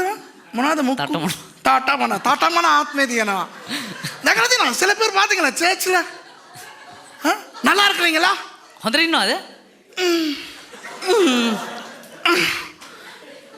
ஜெபம் பண்ண சொல்லுங்க. යාඥා කරන්න කියන්නේ. அன்புள்ள கர்த்தா நாதா ප්‍රේමණීය දෙවියන් වහන්සේ. சோதரம் சொல்லுங்க. சோதரம். You know, this is a spirit of constipation. This is what happens when you are spiritually constipated. You know, you have things to eliminate, but they are not getting out. They're like, Lord, do something. Get it out of me. It never goes. එක සිංහලෙන් දෙපලෙන් ඕනේ. Okay? அப்ப இருதயம் நரங்கொண்டவன் நினைக்கிறான் இன்னிலிருந்து நான் முக்க தேவையில்ல. එතකොට හදවත් කැඩිච්ච කටින්න අද ඉඳන් මං ආයේ කොඳුරන්න ඕනේ මේ තටමන්න ඕනේ. From today I don't have to be spiritually constipated. அடுத்தது சிறைப்பட்டவர்களுக்கு விடுதலையையும் වහලුන්ට මිදීම. To preach deliverance to the captives. அப்போ நிறைய பொண்டாட்டிமாருக்கு இந்த பாயிண்ட் பெரிய சந்தோஷம். දැන් බොහෝ බිරින්දෑවන්ට මේ කාරණාව ඉතා ප්‍රීතියක්. Many wives are very happy. Why? Many wives feel that they are enslaved to that idiot. நிறைய பொண்டாட்டிமார் நினைக்கிறாங்க தாங்க சிறைப்பட்டிருக்கிறோம் அவனுக்கு வாழ்க்கைப்பட்டு. දැන් බොහෝ බිරින්දෑවරු වහල් වෙලා ඉන්නේ මේ මේ මනුස්සයාගේ කාරණා නිසා. ஆனா யூத ஆம்பளைங்க எப்படி தெரியுமா? දැන් යුදෙව් පිරිමි කොහොමද දන්නවද? சுமனா இங்க வா. සුමන මෙහෙ වරන්. தேத்தனியை எடு. තේකක් හදපන්. சாப்பாட வை. කැම තියපන්. யூத ஆம்பளை வெளியே போவான். දැන් යුදෙව් පිරිමි එළියට යනවා. வைஃப் உள்ளுக்கு இருந்து கேட்கும் எங்க போறீங்க? දැන් බිරිඳ ගෙදරින් ඉඳන් අහනවා කොහෙද යන්නේ? சொல்லிட்டா நீ போகணும். කියන්න යන තැන. நான் போனா வருவேன்னு தெரியாது. எத்தனை மணிக்கு வருவீங்க? මම කියනවා එනවා කියලා දන්නද? போனா வருவேன்னு தெரியாதாட்டி நாயே. කියනවා එනවා කියලා දන්නද? බැල්ලි. You know, the Jewish men were like that. யூத ஆம்பளைங்க அப்படிதான். They don't talk to the wife. They bite. You know, they bite to the wife. Hey, you, where's my lunch? Where's my clothes? Where am? And when he goes out, the wife asks, where are you going? Don't you know that I will come back? You know, the Jewish men were like that. அப்போ அந்த பொம்பளைகள் சிறைப்பட்டவர்களுக்கு விடுதலை இன்னொன்னு எல்லாருக்கும் நன்றி நாதா. දැන් එතකොට මේ ගැහණු අයට අර වහලුන්ට මිදීම කියන්නේ අයියෝ සුතියෝ ස්වාමිනේ. என் புருஷனை போட்டு தள்ள போறார் ஆண்டவர். நன்றியா. මගේ ස්වාමි පුරුෂාව මරලා දාන්න නැති කළා දාන්න. So healing the broken hearted part soothed a lot of women's hearts because they thought God is going to put their husband to sleep. You know, wow. அடுத்தது குருடருக்கு பார்வையும் අන්ධයන්ට පෙනීම. அப்ப அந்த சினகோக்ல உட்கார்ந்திருப்பான் குருடங்க பாதி தெரியுறமே முக்காவாசி தெரியுறமே. දැන් එතකොට එතන ඉඳගෙන ඉන්නව ඔය බාගෙට පේන්නේ ඕ හොඳටම පේන්නෙම නැති අය. And recovering of sights to the blind. So there were literally blind people in Nazareth who thought, wow, today is the day of healing. உண்மையாகவே குருடர்கள் இருந்தார்கள்.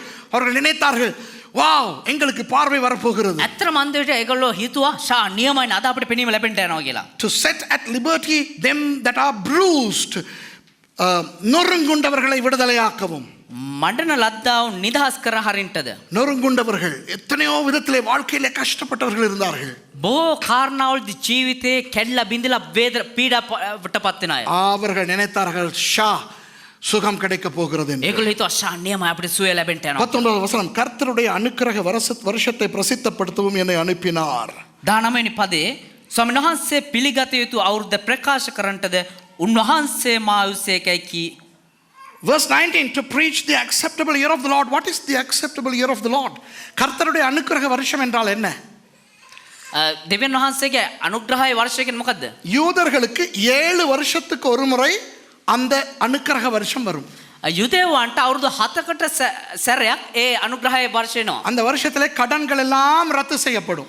ඒ අවුරුද්දේදී ඒ ණය සේරම අතහැරලා දානවා. அப்பொழுது அடிமைகள் எல்லாம் விடுதலையாக்கப்படுவார்கள். ඒතර වහල්ලු සේරටම නිදහස ලැබෙනවා. In the year acceptable to the Lord, all debts are cancelled and slaves are liberated. So the people in the synagogue thought, all these are coming to pass today. We are free.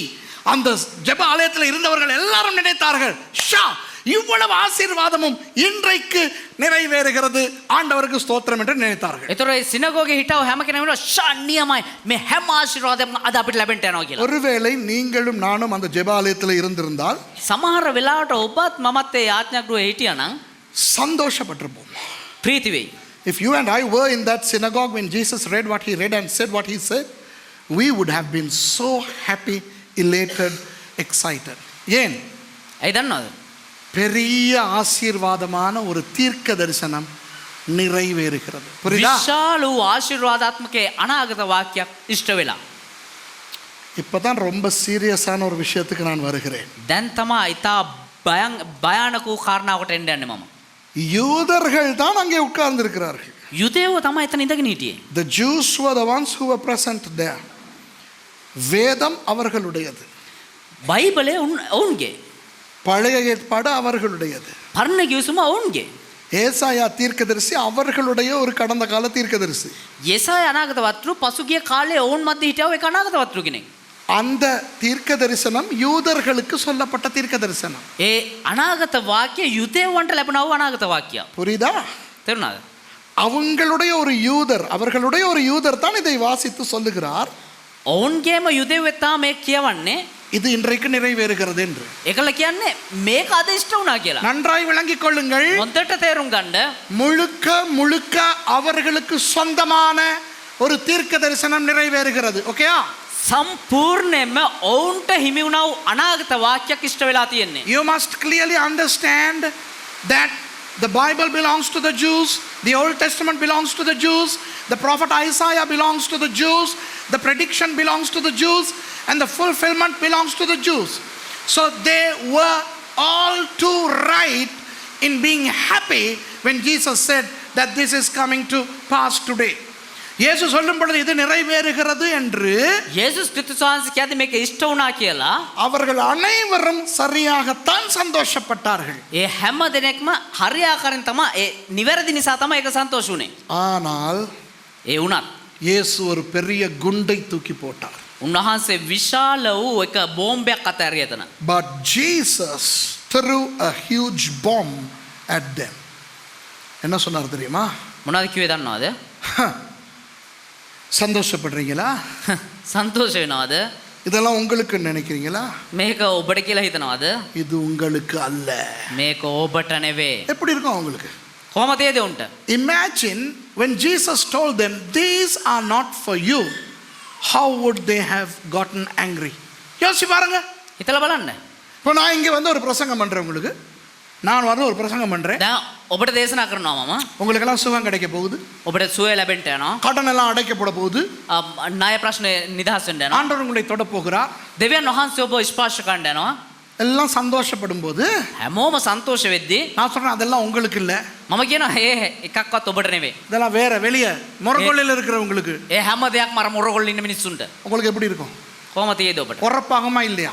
තද වේද නැද්ද? சரி வேணாம், Bible students Bible සහෝදරයනි. திடீர்னு வந்து நல்ல நல்ல அழகான கபட் இறங்குது. එකපාරටම අලුත් කබඩ්ඩයක් ගෙනල්ලා බානවා. இல்ல ஒரு 10-15 கபட் இறங்குது. 10-15ක් විතර කබඩ් ගේනවා. அழகான கட்டில்கள் கொஞ்சம் வந்து இறங்குது. ලස්සන වූ ඇඳවල් ගේනවා. நல்ல அழகான லைப்ரரி கபட்ஸ் எல்லாம் வந்து இறங்குது லாரியில. දැන් පුස්තකාලයට ලස්සන මේ කබඩ් එහෙම ගේනවා මේ ලොරියේ. அப்ப மேசி சொல்றாங்க, தம்பி வா வந்து எல்லாம் தூக்கி கொண்டு போயிட்டு வை அங்க. දැන් සහෝදර මැසි කියනවා මේ එන්න බ්‍රදර්ස් මේ අපි මේව බාලා දාමු. தூக்கிட்டு போகும்போது ஒரு சந்தோஷம் வருமா இல்லையா? அடடா புது கட்டில், புது கபட், புது மேசை. දැන් උත්සාහයදී සන්තෝෂකද අපිට නියමයි අපිට අලුත් මේ කබඩ් අලුත් ඇඳවල් කියලා. எல்லாம் கொண்டு போய் வச்ச பிறகு සේරම ගෙනියලා තිබ්බට පස්සේ இழுத்து பூட்டு கதவை, වහලා දාන්න දොර. இதெல்லாம் உங்களுக்கு இல்ல. මේ එකක්වත් ඔයාලට නෙමෙයි. முறகொல்லையில ஆட்டோ ஓடுறவனுங்களுக்கு, මොරගොල්ලේ ත්‍රිවිල් දුවන කට්ටියන්. அவனுங்களுக்கு ராத்திரி படுக்கிறதுக்கு பாவம், அவங்களுக்கு கபட் எல்லாம் இல்ல, கட்டில் எல்லாம் இல்ல, அவங்க நைட்டுக்கு வந்து படுத்துட்டு போவாங்க. உங்களுக்கு எப்படி இருக்கும்? ඒගොල්ලොන්ට රැට නිදා ගන්න මේ ඇඳන්නේ නැහැ. ඒ නිසා ඒගොල්ලොන්ගේ පාවිච්චිය තමයි මේවා. ඒගොල්ලෝ ඇවිල්ලා නිදාගෙන මේවා පාවිච්චි කරලා යයි. කොහොම තියෙද ඔබට? பேய் ஏறுமா ஏறாதா? යකා නගේද නැද්ද? Imagine truckloads of beds, cupboards and things are coming. You guys have to unload them. And then you are told nobody is supposed to use. This is for the use of the trishaw drivers in Morogolla. நீங்க என்ன நினைப்பீங்க? මොනවද ඔබ හිතන්නේ? அட்டே நாங்க இங்க வந்து படிக்கிறோம், අපි මෙහැවිලා ඉගෙන ගන්නවා எங்கேயோ ஆட்டோ ஓடுறவனுங்களுக்கு கொண்டாந்து இங்க கட்டல் போடணும் மாடி. කොහොදෝ ඉන්න ත්‍රිවිල් දුවන කට්ටියට මෙහැවිලා ඇඳන් දාලා නිදා ගන්න. அவங்க ரட்சிக்கப்பட்டே இல்ல. එවුන් ගැලවීම ලැබලා නැහැ. ஹலோ யோசிங்க பாப்பா. Imagine, would you not be upset if we say these are for those unsaved heathens? Hello விளங்குதா உங்களுக்கு? තේරෙනවද ඔබට? இவர்கள் எல்லாரும் சந்தோஷப்பட்ட பொழுது මේ හැම කෙනෙක්ම සන්තෝෂ වුණාට පස්සේ இயேசு அதை வாசிக்க தேவையில்லை, நீங்க பிறகு வாசிச்சுக்கிறீங்க. දැන් කියවන්න බෑ පසු ඔබ කියවන්න. இதெல்லாம் உங்களுக்கு இல்லடி. මේ කිසිවක් ඔබට නෙවෙයි. அவர் 2 பழைய ஏற்பாட்டு கதைகளை சொல்லுகிறார். උන්වහන්සේ පරණ කිවිසුමේ කතා දෙකක් කියනවා. 3.5 வருஷங்கள் இஸ்ரவேலில் பஞ்சம் வந்த பொழுது மழை வராமல் අවුරුදු 3.5ක් ඊශ්‍රායල් වලට සාගතය ආවා වගේ මේ වැස්ස නැතිව எலியா தீர்க்கதரிசியை ஆண்டவர் இங்கே இஸ்ரவேலிலே எத்தனையோ விதவைகள் இருக்கத்தக்க එලියා අනාගත වත්රුව මේ ඊශ්‍රායල් වල කොච්චරදෝ වැඳපුවන් ඉද්දී சீதோனிலே இருக்கும் சாரிபாத்துக்கு கொண்டு போய் ஒரு விதவையை வீட்டை ஆசீர்வதித்தார். සීදන් වල තියෙන ඒ සාරිපාත් කියන ඒ ගමේ ඉන්න මේ වැඳපොක් ගාවට ගෙනිච්චා. ඒ වැඳපොට ஆசீர்வாதங்களா.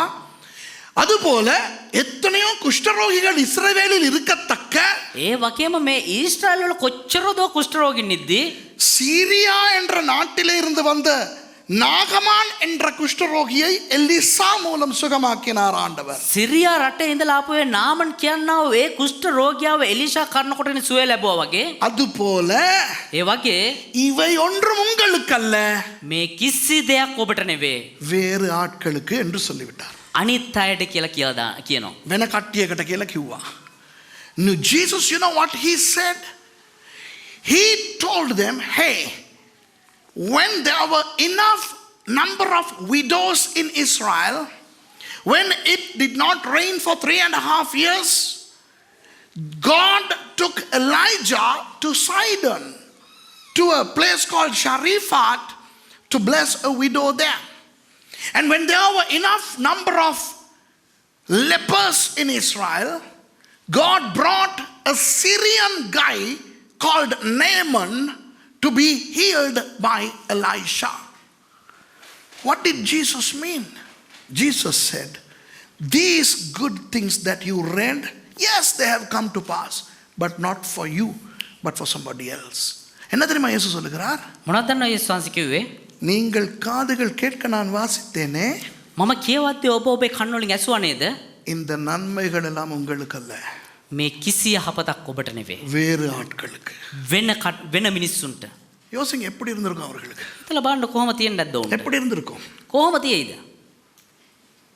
சரி, யார் அந்த வேறு ஆட்கள்?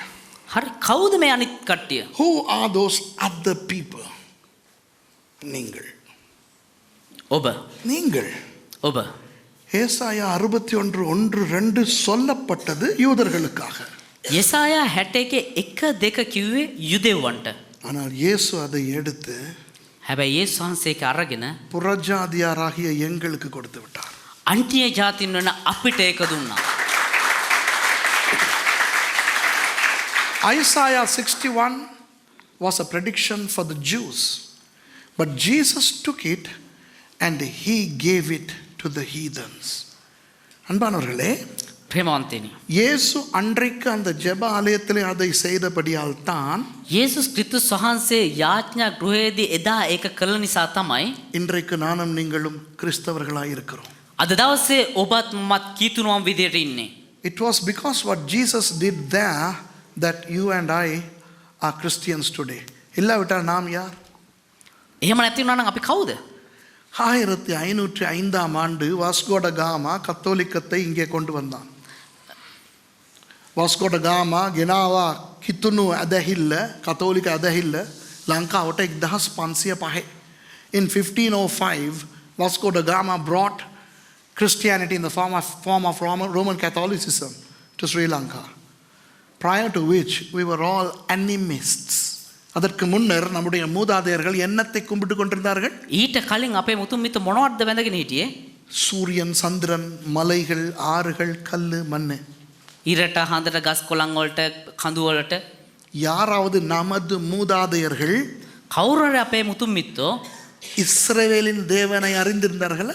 ඊශ්‍රායෙල්හි දෙවියන් වහන්සේ දැනගෙන හිටියද? உங்கள் பரம்பரையை கொஞ்சம் கற்பனை செய்து பாருங்கள். ඔබේ පරම්පරාව පොඩ්ඩක් මෙනෙහි කරලා හිතලා බලන්න පරම්පරාව ගැන. உங்கள் பரம்பரையில யாராவது யூதர்கள் உண்டா? ඔබේ පරම්පරාවේ කවුරු හරි යුදෙව්වෝ හිටියද? In your ancestry, do you find a single Jew? If that's the case, then you have no rights, no entitlement to the God of Israel. உங்களுடைய பரம்பரையில யாருமே யூதர்கள் இல்லை அல்லவா? ඔබේ පරම්පරාවේ කවුරුත් යුදෙව්වෝ නෙමෙයි නේද? அப்படியானால் இஸ்ரவேலின் தேவனை குறித்து எந்த உரிமையும் உங்களுக்கு இல்லை. එහෙමනම් ඊශ්‍රායෙලි දෙවියන් වහන්සේ ගැන කිසිම අයිතියක් ඔබට නැහැ. இது இஸ்ரவேலர்களுக்கு கொடுக்கப்பட்ட புத்தகம். මේක ඊශ්‍රායෙල් වලට දුන්නා වූ පොතක්. This is a book given exclusively to the Jews, and God used Jewish authors to inscribe the word of God. ஆண்டவர் யூதர்களை தான் பயன்படுத்தினார் இதை எழுத. දෙවියන් වහන්සේ යුදෙව්වෝ තමයි පාවිච්චි කරේ මේක ලියන්න. இதுல ஒன்னு கூட ராமச்சந்திரன் எழுதுனது இல்ல. මේකේ කවුරු දේශප්‍රියලා ලියලා නැහැ. விளங்குதா? இதுல ஒரு தமிழனும் எழுதி இல்ல ஒன்னும். මේකේ කිසි සිංහල ජාතිකෝ දෙමළ ජාතිය ලියලා නැහැ. இதுக்குள்ள மதுரை, இதுக்குள்ள கண்டி, இதுக்குள்ள சென்னை, இதுக்குள்ள ஒண்ணுமே கிடையாது. இஸ்ரவேல் தான் இருக்கு. මේකෙන් මහනුවර, වවුනියාව, චෙන්නයි, මදුර ඒ මොකුත් නැහැ. இதெல்லாம் இஸ்ரவேலர்களுடையது. මේක හැම දෙයක්ම ඊශ්‍රායෙල් වරුන්ගේ. நானும் நீங்களும் இன்றைக்கு பிசாசுகளையும் இயற்கையையும் தான் கும்பிட்டுக்கிட்டு இருந்திருக்க வேண்டும். ඔබත් මමත් අද දවසේ යක්ෂයාවත් මේ ස්වභාව ධර්මයක් තමයි වැඳගෙන ඉන්න ඕනේ. செத்து போயிருந்தால் நரகத்துக்கு தான் போயிருக்க வேண்டும். මරුණාට පස්සේ නරකාදිය තමයි යන්න ඕනේ. You and I would have been worshipping the nature and demons, and you and I would have ended up in hell. ஆனால் அன்றைக்கு இயேசு හැබැයි එදා උන්වහන්සේ லூக்கா 4 அதிகாரத்திலே ලූක් 4 වෙනි පරිච්ඡේදයේ அவர்களுக்கு சொன்னார், ඔවුන්ට කිව්වා உங்களுக்கு அல்ல, ඔබලට නෙවෙයි. இது வேறாக்களுக்கு. මේක වෙන කට්ටිය. And that day Jesus told the Jews, the rightful owners of these blessings, these are not for you but for others. இப்போ நான் சொல்லி முடிச்ச பிறகு நீங்க உங்க பேரை சொல்லணும். ஓகே? දැන් මම කියලා ඉවරනාට පස්සේ ඔබ ඔබේ නම කියන්න ඕනේ. இயேசு என்ன தெரியுமா அவர்களுக்கு சொன்னார்? යේසුස් වහන්සේ මොනවද දන්නවද ඔවුන්ට කිව්වේ? இதெல்லாம் உங்களுக்கு அல்ல. මේ කිසිම දෙයක් ඔබට නෙවෙයි. இது யாருக்கு என்றால், මේක කාටද කියනවා නම් உங்க பேரை சொல்லுங்க. மகேஷ்க்கு. சுரேஷ்க்கு. It's not for you all, it's for Daniel, it's for Christian, it's for Suresh, it's for Mahesh. அவர் அதை சொல்லும்போது நாங்கள் எங்கே இருந்தோம்? ඒක උන්වහන්සේ කියද්දී අපි කොහෙද හිටියේ? பிறந்து கூட இல்லை. අපි ඉපදිලාවත් නැහැ. You know, when Jesus said that, we were not even born. It happened 2000 years ago. 2000 வருஷங்களுக்கு முன் நடந்தது. අවුරුදු 2000කට කලින් සිද්ධ වුණා දෙයක්.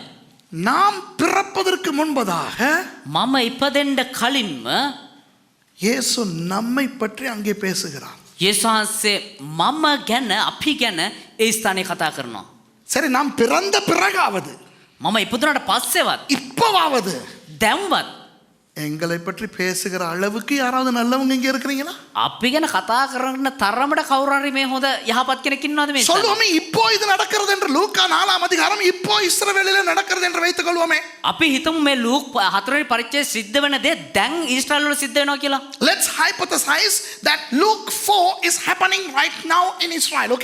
Okay, Jesus is now reading Isaiah 61:1 and 2, and he is talking about you there. Can he say, this is not for you guys, but this is for, and can he mention your name? இப்போ கூட அவர் அங்கே இருந்து கொண்டு இது உங்களுக்கு அல்ல, இது இவருக்கென்று உங்கள் பேரை சொல்லுகிற அளவுக்கு நீங்கள் யோக்கியமா? දැන් උනත් උන්වහන්සේ දැන් මේ දේ සුද්ධ වුණා නම් උන්වහන්සේ එහෙ ඉඳගෙන මේක නුඹලට නෙවෙයි මේක අනිත් පිට මිනිස්සුන්ට කියලා කියන්න තරමට ඔබ යහපත් කෙනෙක්ව ඉන්නවද? சரி, இப்போ ரட்சிக்கப்பட்டு வந்திருக்கிறோம். හරි දැන් ගැලවෙම ලබලා ඉන්නේ. பாவங்கள் எல்லாம் மன்னித்து விட்டார். පවුලට සමාව ලැබුණා. சர்ச்சுக்குள்ள உட்கார்ந்து இருக்கிறோம். සභාව ඉඳගෙන ඉන්නවා. ஆனா இப்போ உங்ககிட்ட கேக்குறேன் நான். හැබැයි දැන් ඔබගෙන් අහන්න. ஒவ்வொரு ஆளுகிட்டையும் கேக்குறேன் நான். එක එක්කෙනාගෙන් අහන්න. Now you are saved, you are in the church, you are holy and all that kind of stuff. Now I am asking you, okay?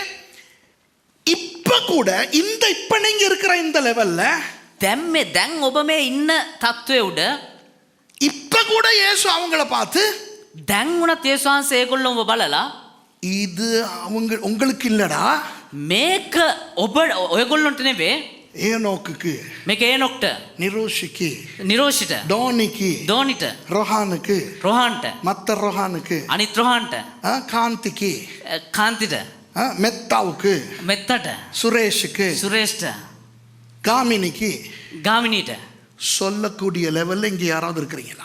එහෙම කියන්න තරම් සුදුස්සෙක්ව කවුරු ඉන්නවද මෙතන? சொல்லுங்க சொல்லுங்க சொல்லுங்க. කියන්න. Are you worthy right now for Jesus to say, if this is happening now, are you good enough for Jesus to say, this is not for you Jews, but this is for Christian, this is for Daniel? Are you? சொல்லுங்க. කියන්න. ප්‍රදීපා එච්චරට හොඳයි ඉද? අද උනත් කියන්න පුළුවන්ද? එනකට கேளுங்களே.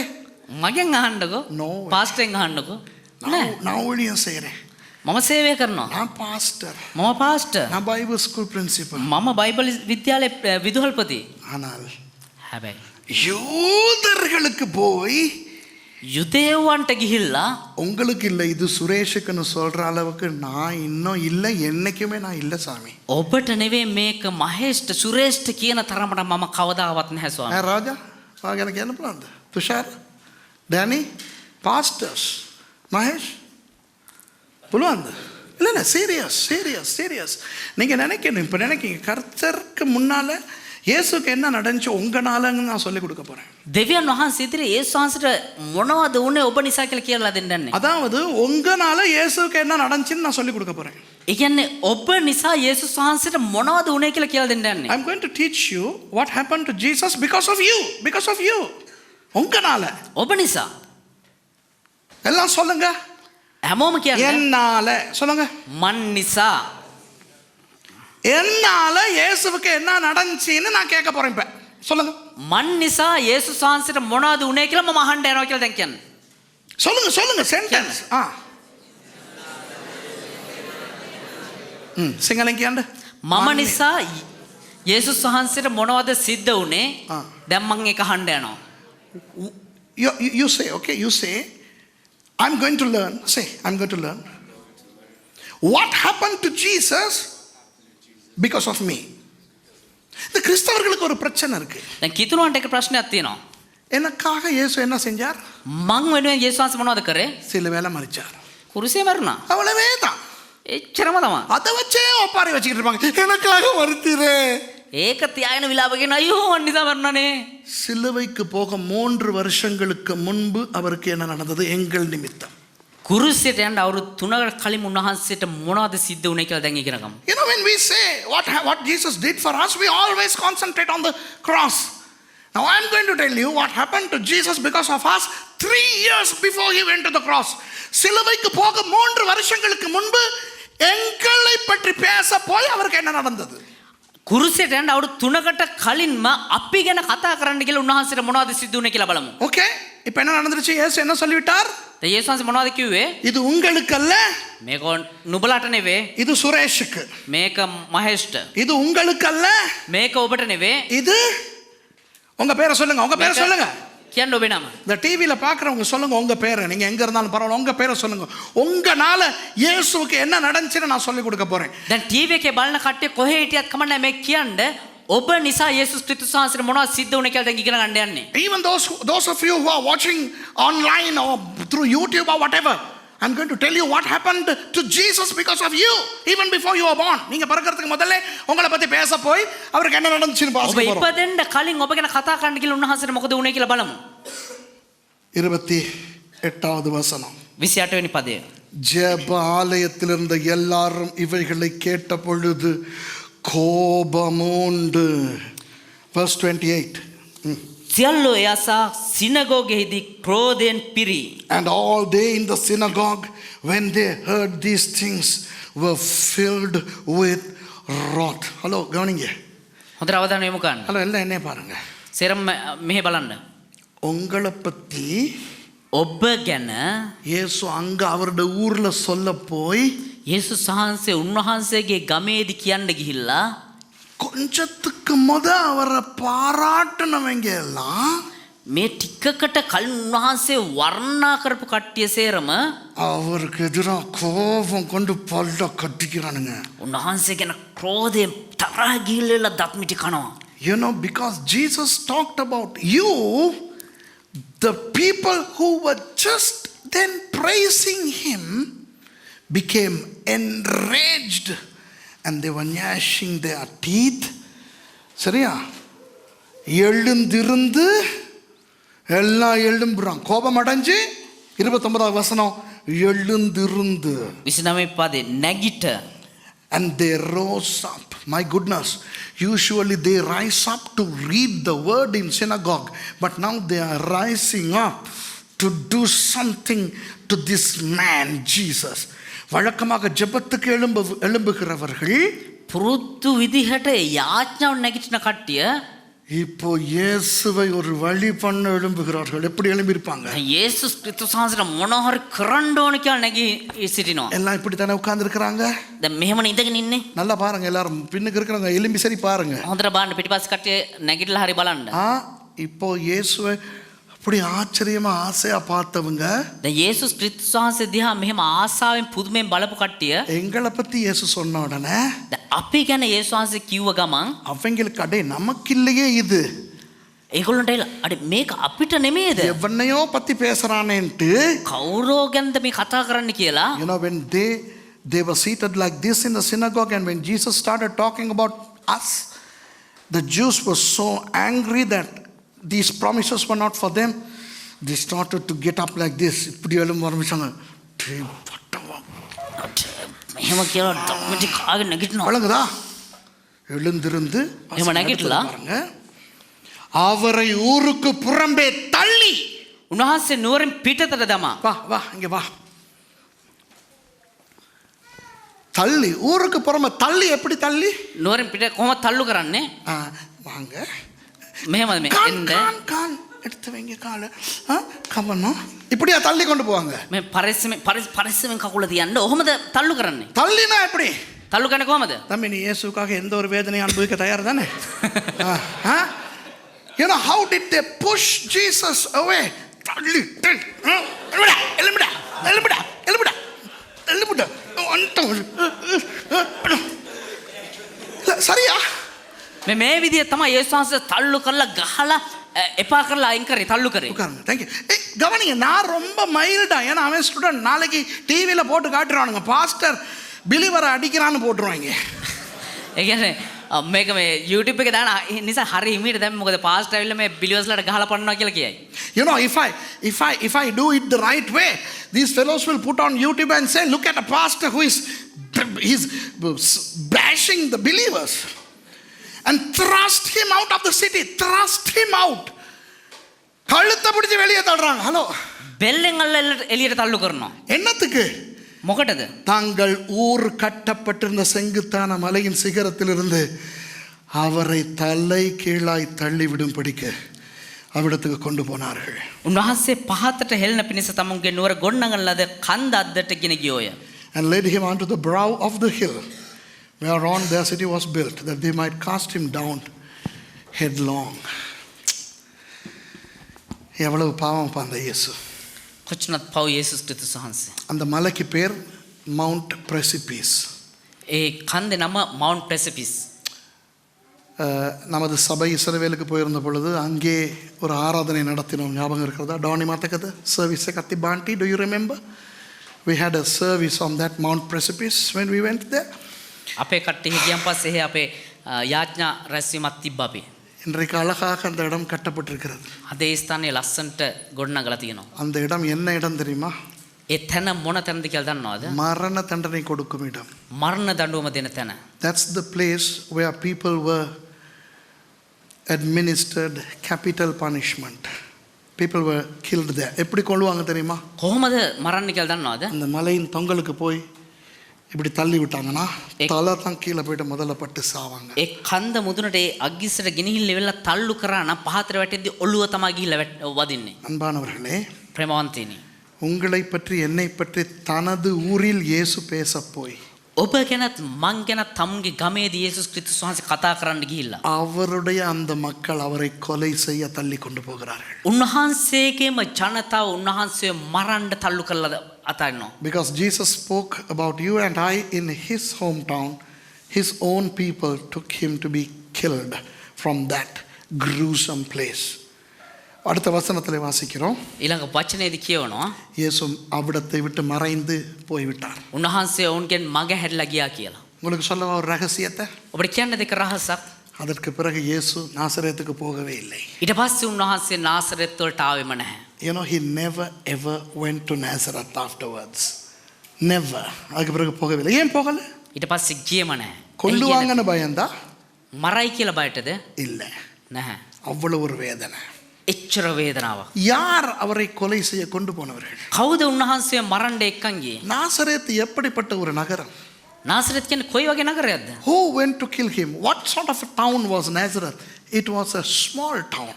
அது ஒரு சின்ன நகரம். ඒක ඇවිල්ලා පොඩි නගරයක්. எல்லாருக்கும் எல்லாரையுமே தெரியும். හැම කෙනාටම හැමෝම දන්නවා. காலையில் வெளியே இறங்கி போனா அக்கா எப்படி ஆண்டி எப்படி அங்கிள் எப்படி அண்ணே ஐயா நல்லவா எல்லாருக்கும் எல்லாரையும் தெரியும். උදේ එළියට ගෙන අක්කා කොහමද? අයියා කොහමද ඉන්නේ? සැපසනිප කොහමද කියලා අර කතා කරලා අඳුර ගන්න තරම් පොඩි නගරයක්. இயேசு அந்த வாலிபர்களோடு தான் விளையாடினார். යේසුස් වහන්සේ තරුණයොත් එක්ක තමයි තන සෙල්ලම් කරේ. Everybody knew everybody else in Nazareth and Jesus played with guys of similar age. அவர்களோடு தான் பாடசாலைக்கு போனார். උන්වහන්සේ ඕන්න එක්ක තමයි ඉස්කෝලේට ගියේ. அந்தந்த வீடுகளுக்கு போவார், இவர் வீட்டுக்கு வருவார்கள். எல்லாரும் இவருக்கு உறவினர்கள், நண்பர்கள். එක එක්කෙනා ගෙවල් වලට යනවා, ඒ මෙහෙට එනවා. මේ හැම කෙනෙක්ම උන්වහන්සේගේ සහෝදරයෝ, නෑදෑයෝ, ඒ වගේම මිත්‍රයෝ. Everybody in Nazareth was either related to Jesus or was a friend of Jesus. நாசரேத்தில் வாழ்ந்த எல்லாரும் නාසරෙත් වල ජීවත් වුණා හැම කෙනෙක්ම ஒன்று இயேசுவுக்கு உறவினர்கள், එක්ක යේසුස් වහන්සේගේ නෑදෑයෙක්, இல்லாவிட்டால் நண்பர்கள். එහෙම නැත්නම් යාළුවෙක්. Everybody in Nazareth was a friend or a relative of Jesus. So who is trying to kill Jesus? யார் இப்போ இயேசுவை கொலை செய்ய பார்க்கிறார்கள்? ඒතර කවුද මේ යේසුස් වහන්සේව මරන්න බලන්නේ? அவருடைய உறவினர்கள், அவருடைய நண்பர்கள். උන්වහන්සේගේ නෑදෑයෝ, උන්වහන්සේගේ යාළුවෝ.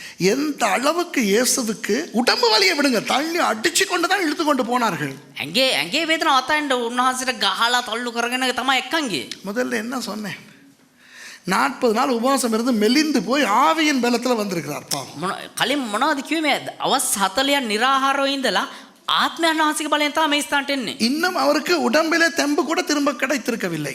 තාමත් උන්වහන්සේට ශරීර ශක්තිය පව ලැබිලා නැහැ. You know, Jesus had fasted for 40 days and he had to come to Galilee with the power of the Spirit.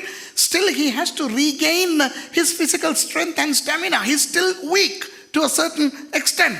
ஒரு குறிப்பிட்ட அளவுக்கு அவர் இன்னும் சரீரத்திலே பலவீனமாய்த்தான் இருக்கிறார். තාමත් උන්වහන්සේ යම් තාත් දුරකට දුර්වලව තමයි ඉන්නේ ශරීරයෙන්. அவரை போய் அடித்து இழுத்து கொண்டு போகும் பொழுது எவ்வளவு உடம்பு வலித்திருக்கும். එතකොට එහෙම කෙනාට ගහලා මේ බිම දිගේ ඇදගෙන තල්ලු කරගෙන යද්දි කොහොම තියෙයිද? யார் அடிக்கிறா?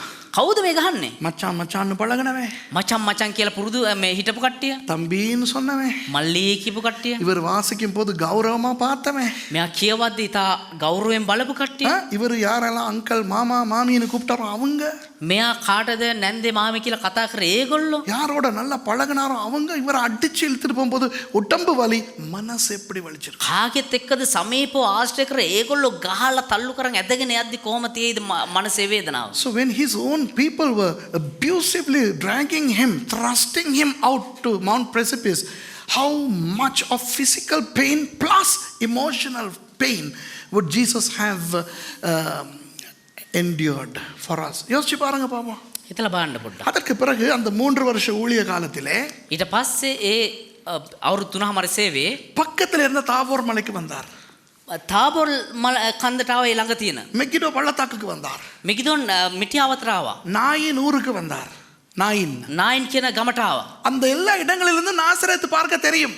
ඒ හැම තැන ඉඳලම බලද්දි නාසරෙත් පේනවා. மத்தேயு 5 இயேசு சொல்லுகிறாரே, மலையின் மேல் கட்டப்பட்ட பட்டணம் மறைந்திருக்க மாட்டாது. நாசரேத்தை தான் சொன்னார். நாசரேத்து மலையின் மேல் இருக்கிறது. මතෙව් පොතේ කියන්නේ කඳු මුදුනේ බැඳ තිබෙනා වූ නගරේ හැමෝටම පේනවා කියලා. ඒ නාසරෙත් ගැන තමයි කතා කරන්නේ. You know, Jesus went to Mount Tabor, he went to Megiddo, he went to Nain, and every time he went to those places he saw Nazareth. Why? Because Nazareth was built on a hill, and Jesus referred to that when he said in Matthew 5 that the city that is built on a hill shall not be hidden.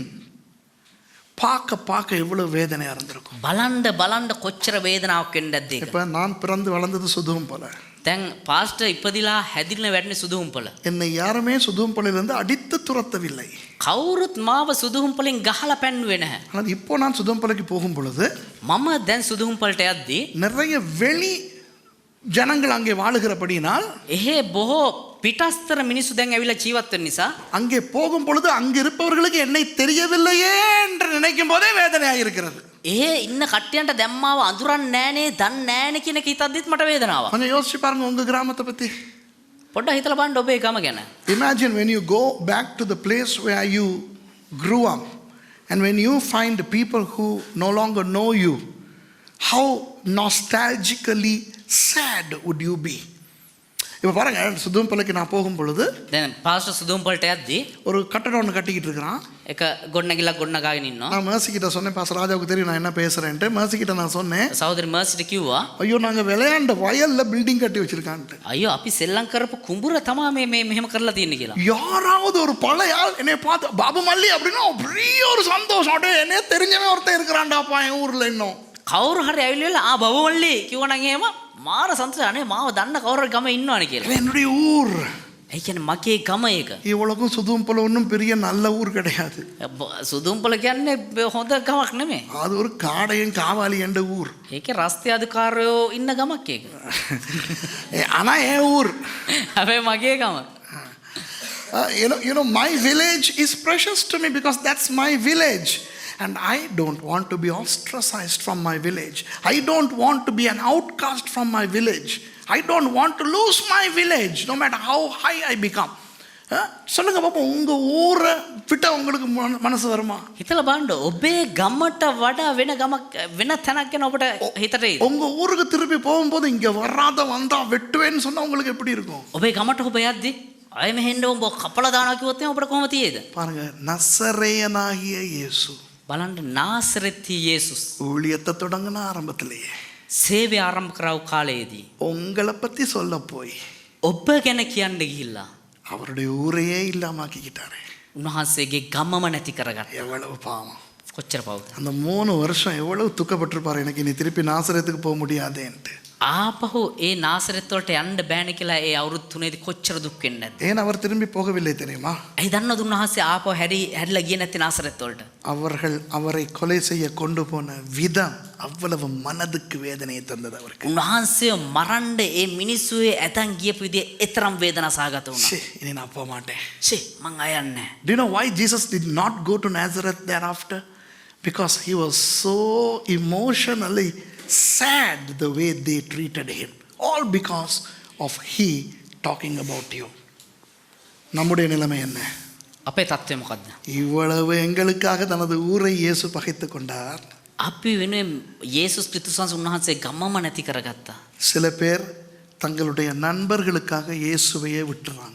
සමහරු තමුන්ගේ යාළුවා නිසා යේසුස් වහන්සේවම නැති කරගන්නවා. ஐயோ என் friends ஒரு மாதிரி பேசுறாங்க. අයියෝ මගේ යාළුවෝ එක විදිහකට කතා කරනවා. ஐயோ என் கேர்ள் ஃப்ரெண்ட் ஒரு மாதிரி நினைக்கிறா. අයියෝ මගේ ගැහැණු ළමයා මේ පෙම්වන්ත එක විදිහට කතා என் කරනවා. பாய் ஃப்ரெண்டுக்கு விருப்பம் இல்லை நான் சர்ச்சுக்கு போறது. මගේ පෙම්වතාට කැමති නෑ මම චර්ච් යනවා. நான் வேலை செய்யற இடத்துலலாம் நான் கிறிஸ்டியன்னு காட்டிக்கிறதே இல்லை. මම වැඩ කරන තැන මම ක්‍රිස්තියානි කියලා පෙන්වන්නේවත් නෑ. ஏன்னா நோண்டி பண்றாங்க. ඒ කියනවා නෝන්ඩි කරනවා. You know, I am not disclosing the fact that I am a Christian to my friends. Why? Because they are outcasting me. You know, I am becoming unpopular in the place of work. I am becoming unpopular among my relatives because, you know, they don't want me to be a Christian. ஆமாவா இல்லையா? ඇත්තද බොරුද? எத்தனை பேர் பாடசாலைகளிலே தாங்கள் கிறிஸ்தவர்கள் என்பதை மறைத்துக் கொண்டிருக்கிறார்கள். நண்பர்கள் தப்பாய் பேசுவார்கள் என்று. කී දෙනෙක් තමුන්ගේ විද්‍යාලයේ මේක හංගන් ඉන්නවද අපි ක්‍රිස්තියානි කියලා යාළුවෝ වැරදිට කතා කරයි කියලා? எத்தனை பேர் பைபிள் ஸ்கூலுக்கு வர்றாங்க இல்ல? කී දෙනෙක් බයිබල් විද්‍යාලයට එන්නේ නැතු ඉන්නවද? ஏன்? ඇයි? ஃப்ரெண்ட்ஸ் நோண்டி பண்றாங்க. යාළුවෝ නෝන්ඩි කරයි කියලා. ஊழியத்தை விட்டு போறாங்க. සේවය අතහැරලා යනවා. ஏன்? ඇයි? சொந்தக்காரங்க நோண்டி பண்றாங்க. නෑදෑයෝ නෝන්ඩි කරනවා. ஐயோ எனக்கு ஆசை ஆனால் முடியலை, ஒரு மாதிரி அவங்க தெரியாதா, நிறைய பிரச்சனை பாஸ்ட் அவங்களுக்கு புரியாது. අයියෝ මට ආසයි පාස්ටර් උනාට ඒගොල්ලෝ නෝන්ඩි කරනවා. ආට තේරෙන්නේ නෑ පාස්ටර්. துபாய் மாமா முறைக்கிறாரு. ඩුබයි මාම රවනවා. அபுதாபி சித்திக்கு விருப்பம் இல்லை நான் சர்ச்சுக்கு போகிறது. අබුඩාබි පුංචිට කැමති නෑ මම චර්ච් යනවට. என் அம்மாவுக்கு ஆசையே இல்லை நான் ஊழியத்தில் இருக்கிறது. මගේ අම්මට ආසම නෑ මම සේවයේ ඉන්නවට. என் பொண்டாட்டிக்கு தெரியாம தான் நான் வாரேன் சர்ச்சுக்கு. මගේ ගෑනිට දන්නේ නැතුව තමයි සභාවට එන්නේ. புருஷனுக்கு தெரியாம ஞானஸ்நானம் எடுக்க முடியுமா பாஸ்டர்? පුරුෂයාට දන්නේ නැතුව බෞතිස්ම ගන්න පුළුවන්ද පාස්ටර්? ஏன் தெரியுமா? ඒ දන්නවද? புருஷன் ஏசுவாரு, ස්වාමි පුරුෂයා බණි, பொண்டாட்டிக்கு அடிக்கும். ගෑණි ගහයි. හපයි ගෑණි කවුරුද ගැහුවේ? උන් හපනවා විතරයි.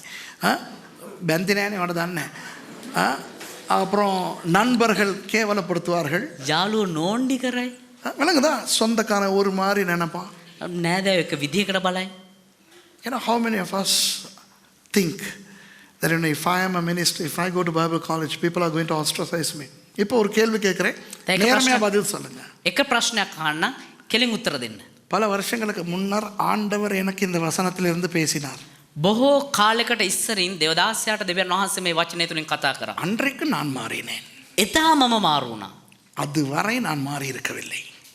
ඒ වෙනකම් මම මාරු වෙලා හිටියේ නැහැ. Several years ago, God spoke to me through this Luke chapter 4, after which I changed. But before that, I didn't change. இப்போ உங்ககிட்ட ஒரு கேள்வி கேட்குறேன். දැන් ඔබ එක ප්‍රශ්නයක් අහන්න. எத்தனை பேர் කී දෙනෙක් நண்பர்கள், உறவினர்கள், வேலை செய்யும் இடத்தில் இருப்பவர்கள், படிக்கிற இடத்தில் இருப்பவர்கள், இந்த மாதிரி காரணத்துக்காக கொஞ்சம் கிறிஸ்தவத்தை ஒழித்து மறைத்து அல்லது ஆண்டவரை துக்கப்படுத்தி இருக்கிறோம். යාළුවෝ නෑදෑයෝ ඉගෙන ගන්න තැන එහෙම නැත්නම් වැඩ කරන තැන ඒ ගොල්ලෝ එක විදිහකට හිතයි කතා කරයි කියලා තමුන්ගේ කිතුණුකම කී දෙනෙක් හංගලා තියෙනවද?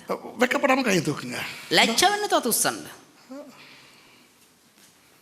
இப்போ விளங்கிக்கிறீங்க நீங்க.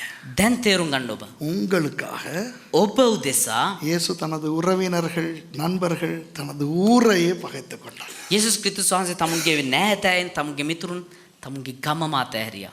Know that Jesus was ostracized. He discarded his village, his relatives, his friends because of you. எல்லாரும் எழும்பிருப்போமா?